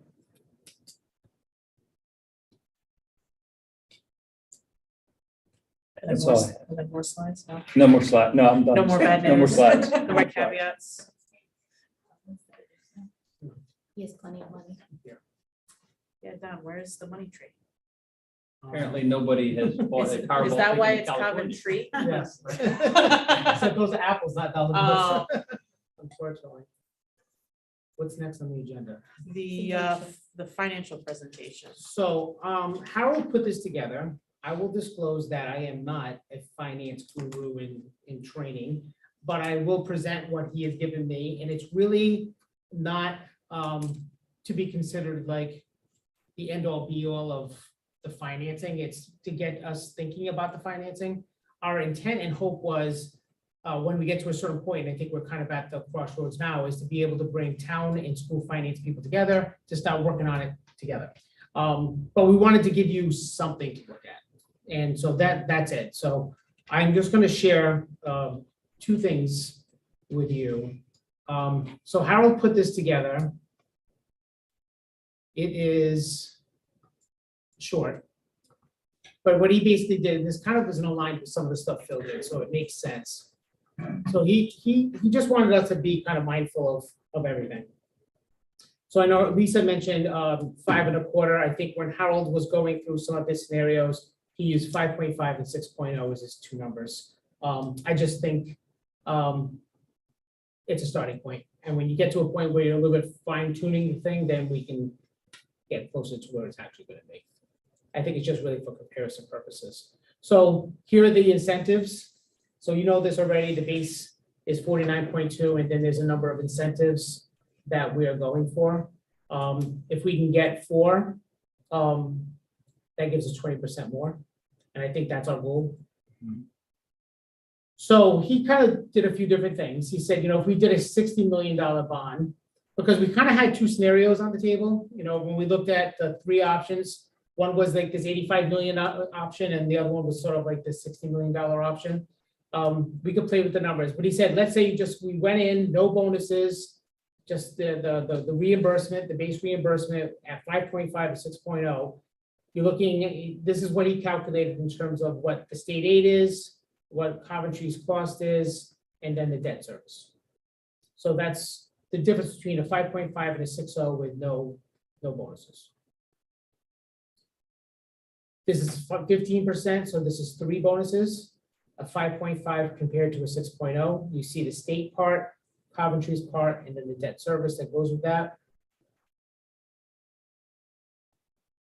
And then these are the 4 bonuses at 60. You can see that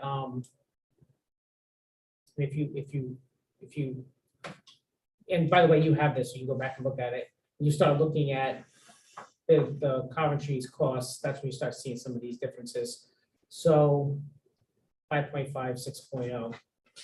And I think Christine had said it before when we were working on the middle school project, we will get to a point where we have to sell this to the community. And I think we have to be upfront in terms of, everybody needs to know what the bonded amount is going to be.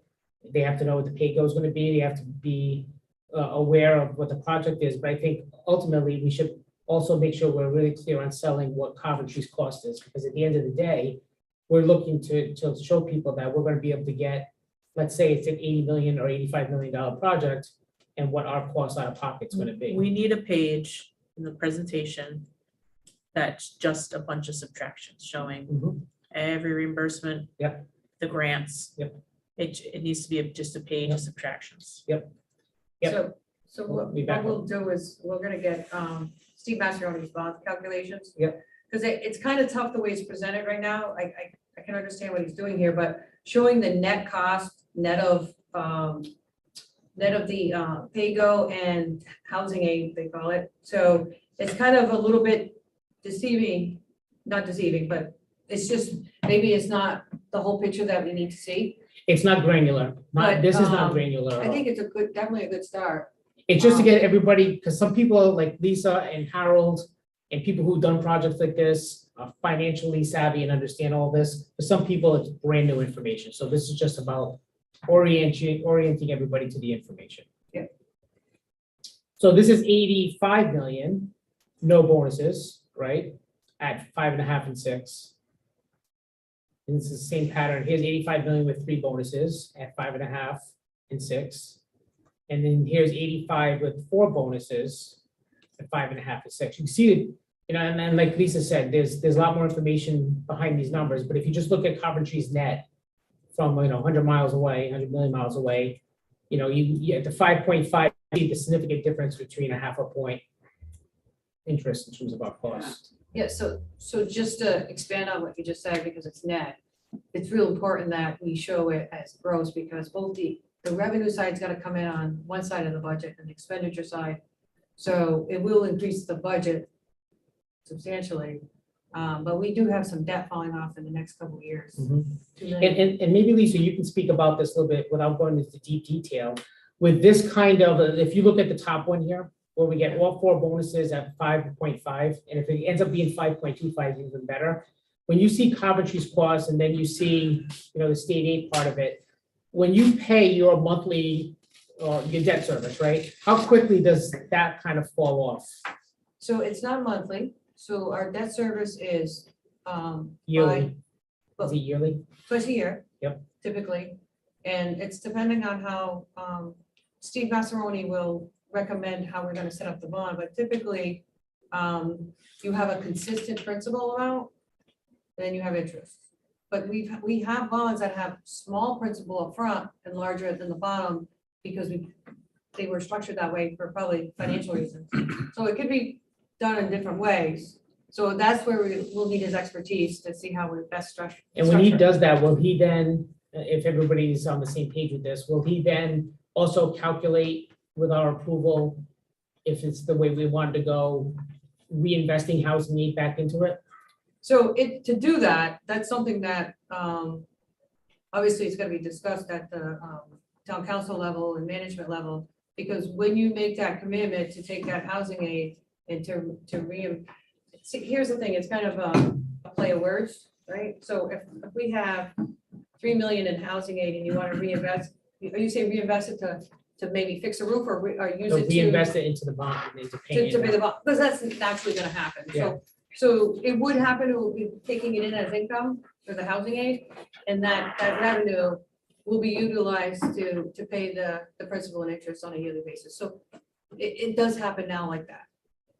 And the last time we did this math, and this is farther down the line as well, is we also talked about the maintenance requirement being built into all of this as well, because I think you can get the maintenance interest with this. Exactly. Right, so that's this, and then you have this, so you can look at it. This next slide, I'm a little bit nervous to share because I can't explain every part of it, but I do feel like you need to see it. And you can look at it in more detail later on. So what Harold did is he. This is just a night of brace yourselves, huh? Sorry, So- Tom, we can't read it. That's okay. Good. I can, I think, if I can figure out On the left-hand side, where it says 100%, over here. Thanks, Amy. 150. Oh, There we go. I felt something in that comment. So when Harold kind of sent me this, he actually put this in an email, but I didn't want to lose track of it because he wanted to make sure that people kind of knew what the assumptions were when he made this sheet, what he assumed to be important as he developed this. So he used the 5.5 and the 6.0. He had different scenarios with no pay-go, then with pay-go with 15, pay-go with 20%. He also did the 60 million, he did 85 million, and he did principal and interest saved through the life of the bond.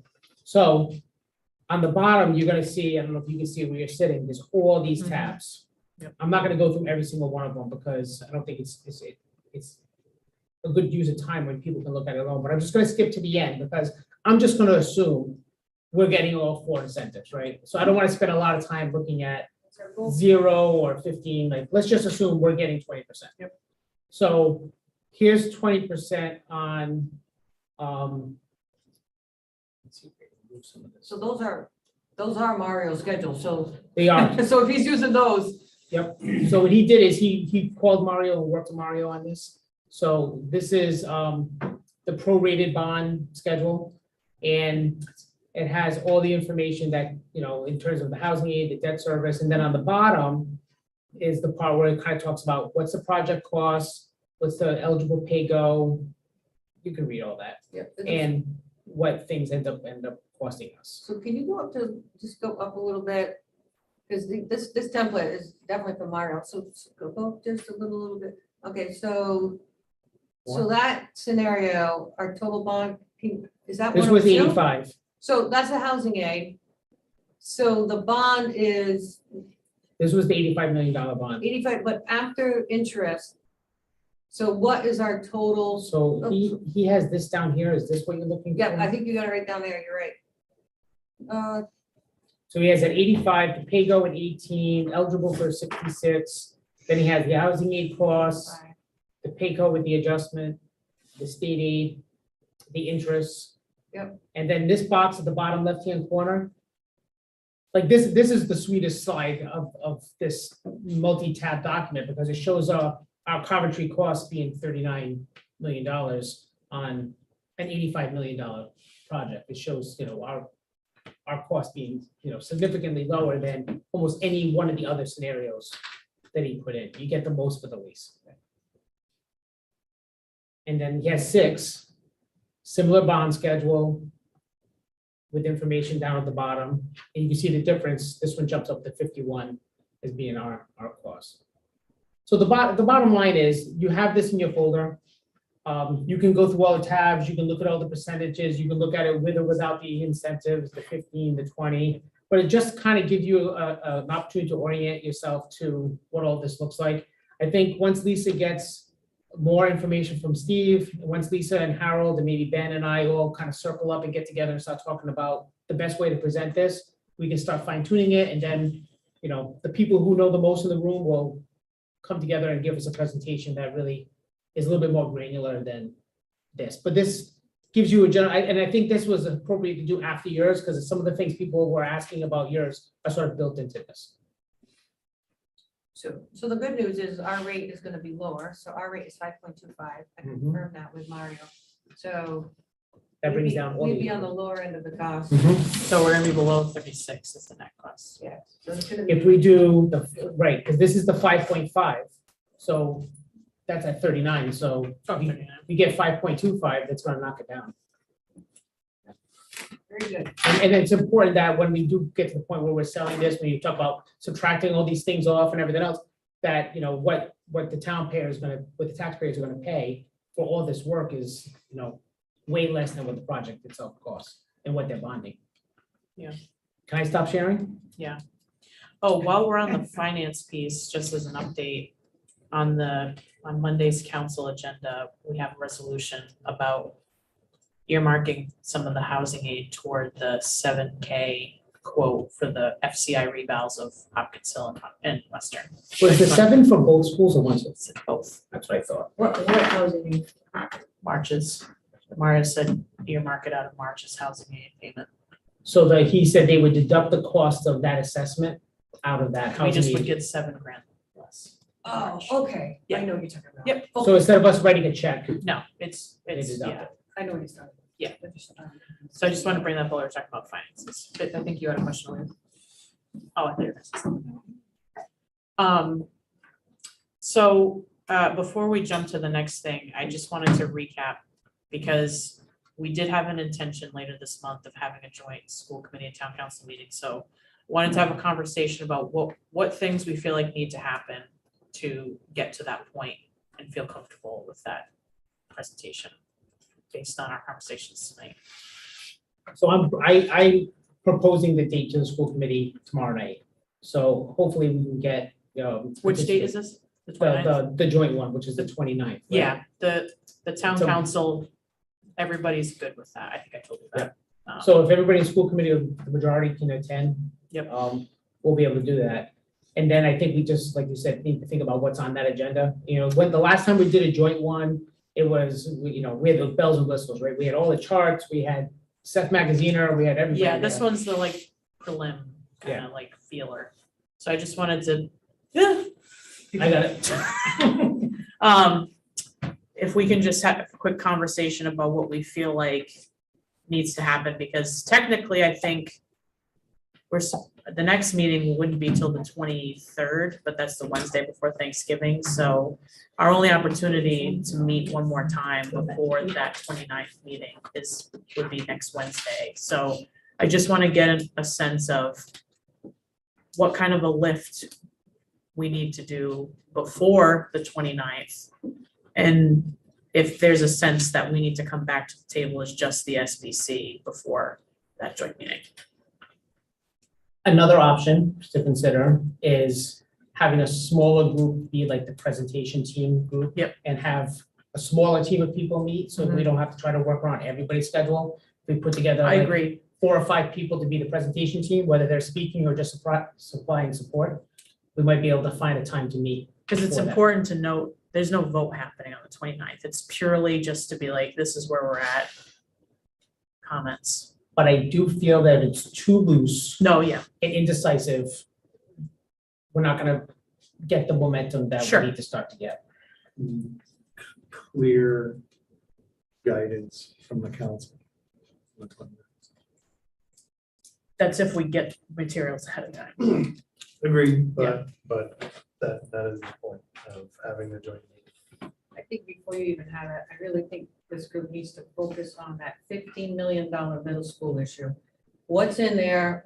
Can we use that little placeholder, if you will, for potential cost overruns? You have, let's say, 5 million of potential cost overruns, so we don't get out in some deep water. And also something obviously for the middle schools, but let's look at a priority, what they're going to be. To just say 15 million and the town council and school committee comes in here and they're gonna ask the same questions. What's in that 15 million? We need to be able to answer that. What can we, we don't need to cut everything or say, I don't like the kitchen and I think we should do the gym. We need to know what that 15 million is and the options of what else. At the elementaries. Yeah, because I think that is the place to play. because you want that, you want the elementary school, at least in my opinion, you want the elementary school to be brand new. You want that consolidation to get the full amount. And whether you decide to build on 117 or you just decide to go Stop and Shop, I mean, the demo was 1.7, right? So buying Stop and Shop land could be 1.7 or it could be less. So I don't think the land thing is so much has to be answered right away, but certainly that $15 million thing needs to be, it needs to have a serious haircut. We need to have some assurance that when the town council is going to vote for this, that we have some idea of what a potential cost overrun could be and use it, just as we have in our town budget, we have a contingency line. It's not as big as it should be, but there's something there, right? So I think that's really, really important before those two groups meet, because if we don't get that fine tuned, they're gonna ask the same questions we're asking. And then we're going to, I don't know how quickly you need this to be pushed to the next level, but I think we need to, I don't know how you guys are gonna do it, but something needs to be talked about on what you wanna sell for. And definitely the middle school roof, the well's gotta be in there, in my opinion. We need this details on the list. timeline of the We need a sprinklers. list. Yeah, I would agree with Lisa. I'd say we need to come into that 29th meeting with a bulleted list underneath whatever that 15, 12, 10, whatever it is for the middle school, what that's gonna be. And then I think we're also gonna wanna flesh out, even though it's the smaller amounts, the 1.5 for the Western, Washington Oak and Black Rock, what's happening in that 1 mil? Because that's gonna be part of the sell for the folks that have kids there. And then I think, I don't know if, I don't think it's gonna be possible to get any parcel assessment or information for the 29th on the Almax property, but that would be nice to know too, if we're gonna present that as another piece, idea for land. And then probably refine the 20-year plan based on that, but I would agree. I think we need to add a little bit more color and detail into the improvements for the middle school and the elementaries that aren't being closed. So could you start a presentation, Phil, and then either we can put together a small group to meet sometime between now and then? I mean, I'm not saying I'm opposed to the whole group meeting. I just know it's holiday season. It's just gonna be hard to. We have schedule to, the 29th is the finish line and we have to figure it out between. everybody. And the week before is a tough week. Yep. And the week before that is next week. I was just gonna say, and I don't know if it's important for them to know, so I'm gonna give, I don't know enough from Coventry. I'm just gonna, my interpretation of what happened is like that they built, I don't know how the district thing works and where kids go, but it was my understanding, if I hear history right, that they built Washington Oak and that community over there kind of strong-armed and got all their kids to go to Washington Oak because it was the newest, best school, right? So now you're gonna build this big new school and say we wind up at Stop and Shop. It actually should be their school, right? Because it's 5 minutes from there. How does that perception work? How does the district thing work? How does that need to be addressed kind of as a sell to the community? We as talked part about of that this at the- whole thing. Talked about that at the last meeting because if I'm a parent of the kid at Tyoke, if you redistrict and you send my kid to Black Rock and you close my school near me, I'm gonna be upset. It's like, I have to relocate my kid mid-elementary school career and it's not going to the new school. I think that's a big, I would be upset. Yeah, and then you have to move, because by rights, right, will it make sense that kids who live at, what's that name of that area, Wood Estates? Yeah. That a kid goes from there back over to Washington Oak now, when there's a school that's 7 minutes from their door. I think it's gonna have to be contingent upon whatever that 2027 plan is because we're talking about Black Rock closing, so it's, you'd have to redistrict based on where your capital plan is taking you. Right, I think initially, I'm not saying it has to go this way, I think initially, you close 2 schools, consolidate, you put them in the new school, that's easy peasy. But I think when you get to the point where you're putting on an addition, and you're thinking about bringing in a 3rd school, then you really probably at that point have to start talking about Yes. redistricting. Right, so and again, I don't know if that needs to be part of anything, either school committee or town council knows as an end game as part of them hearing the project or not. So Yeah. if it's not for the 29th, then it's not. It was just. I think that's gonna be one of those FAQs when you have your public sessions about it.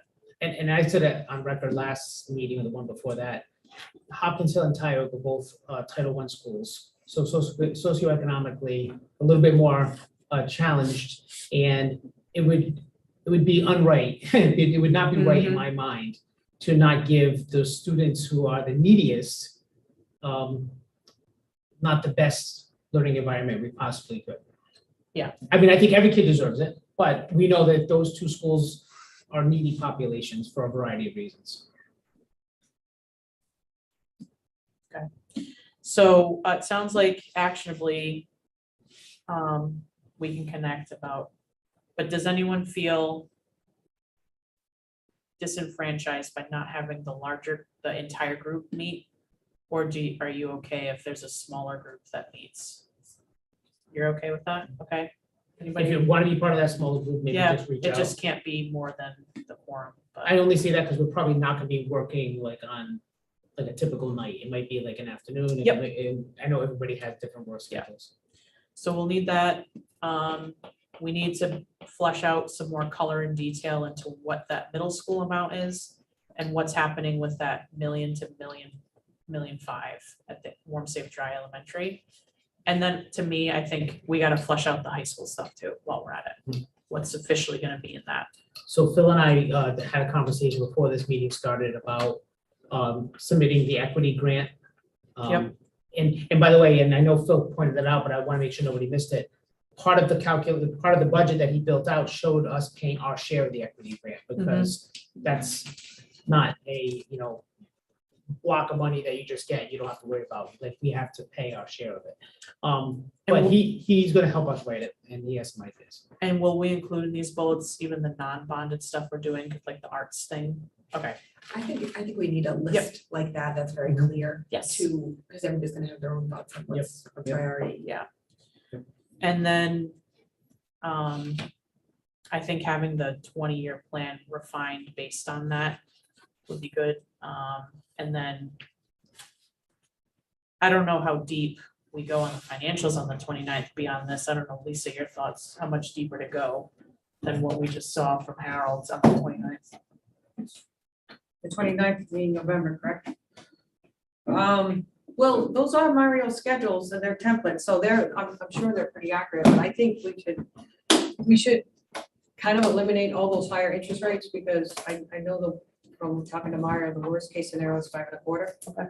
So, but maybe do an 85 to 75 to 65 $million bond so they can see the cost. I do think we need to present it just a little. I can send them my sheet that it shows the gross, the gross principal and then the interest. So you see the total cost, like we did that last year. Like you saw I think last year our bond was was going to be 62, but the total cost actually was 130 million.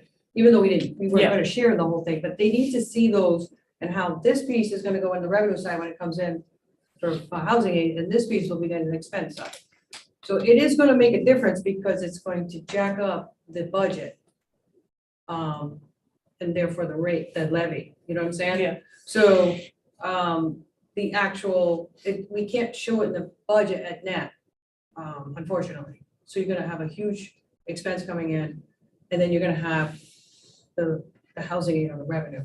But because the huge expense is gonna come in, you're gonna have that levy increase. So I don't think we're gonna be able to have those calculations we did the last time, but I think if we just have those, I can work with Harold and just, Take three of those, just do 3 tabs of the 5.25. That's the worst interest case scenario at 85, 75, 65. Right. Okay, I we can do that for the 29th. yeah, and I will send them a sheet to just gross them up so everyone can see them.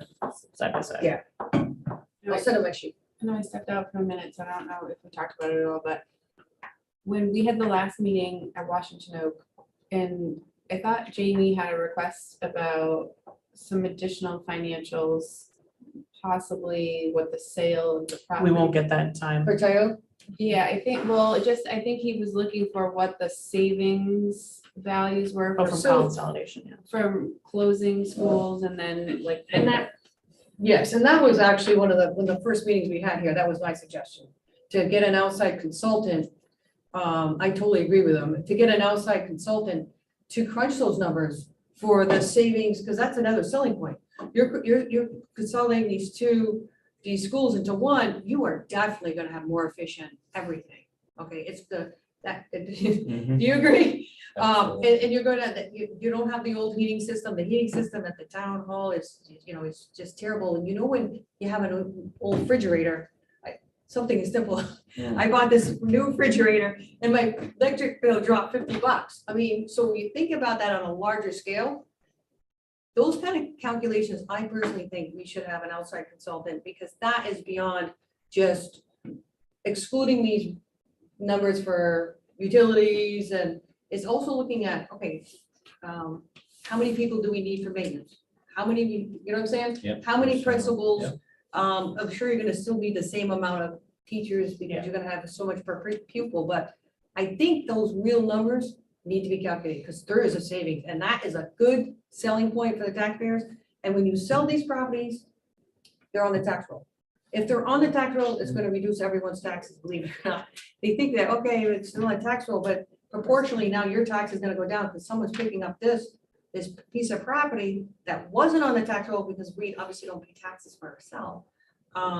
That's gonna end up reducing people's taxes. That's why this newer and fewer is better, because you're hopefully in the long run consolidate those 5 into hopefully into one, and you could even use the property, sublease it, whatever. There's so many different options, and you have a consultant. I don't, that might be too much for the next, in a short period of time to look at all that, but certainly selling that piece of land on the lake property is going to bring a decent chunk of change.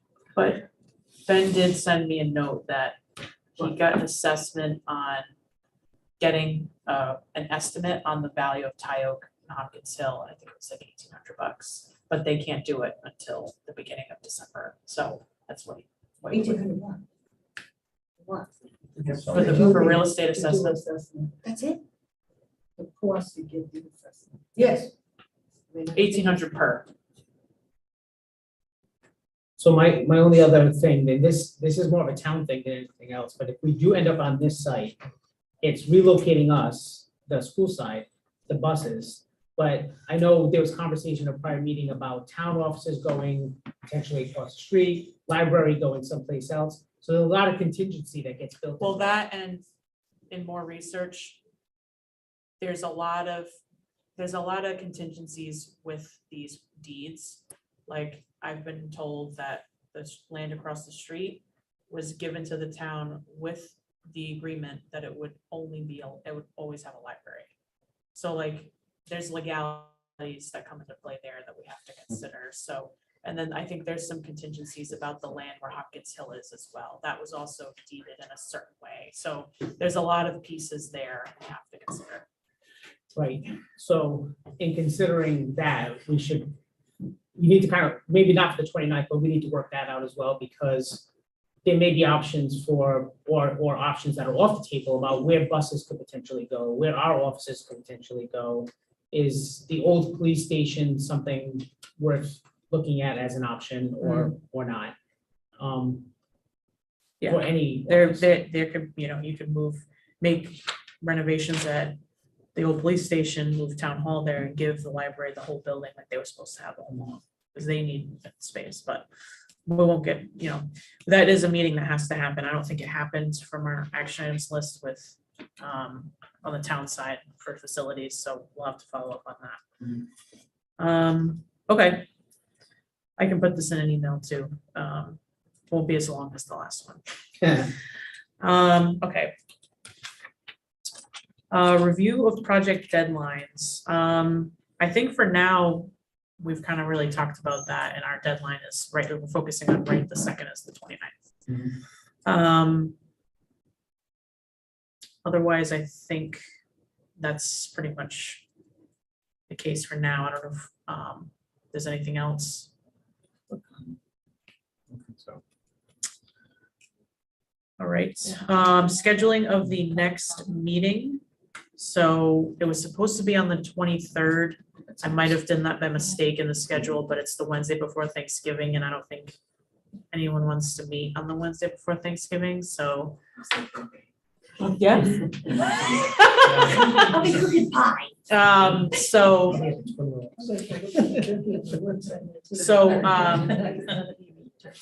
Don, if we could send out an email to the group, Sure. just letting people know we're not gonna meet on the 23rd. And that would mean the next meeting would be, The 30th would be the night after the, maybe a good debrief. 2 meetings. yeah, the next SBC meeting scheduled is December 7th. I don't know if we want to give time between that 29th meeting and the 7th for Phil and the school department to take the feedback given from school committee and town council and then come back to us with, here's what addresses all what we heard from them. Instead, that might be a better case scenario, yeah. Yep. Okay, So I'll put that in one email. it's December Canceling- 7th is the next Canceling one. the 23rd and schedules for the 7th. And then obviously they can come to the meeting on the 29th. But do we have to then make it a triple joint meeting? So that way if a quorum of them isn't be there. What did we do last time, Ann? Did we have to open all 3 meetings when we did this? I believe we have two. If they're in the audience, you shouldn't have to open a third meeting. If you're gonna ask them to participate, then you're in issues. Okay. They would just be able to listen. I think you just designated like 2 people that could speak, right? It was like Luke and, I think it was Luke and Alita Yeah, I didn't speak. at the joint ones. Okay. All right. Okay, so December 7th is gonna be the next meeting, but otherwise the 29th. So yeah, you can put one meeting, no 23rd, Mhm. 29th, and December 7th. Mhm. All right, sorry. Is the joint meeting going to be at the senior center? Yes. Yep. Yeah, I should have mentioned that. Council chambers is booked solid for the next couple of weeks, so, And the time is going to be our regular time, 6:30? because that'll be the only item for everybody. Okay, anything else on that? All right, we'll now open it for public comments.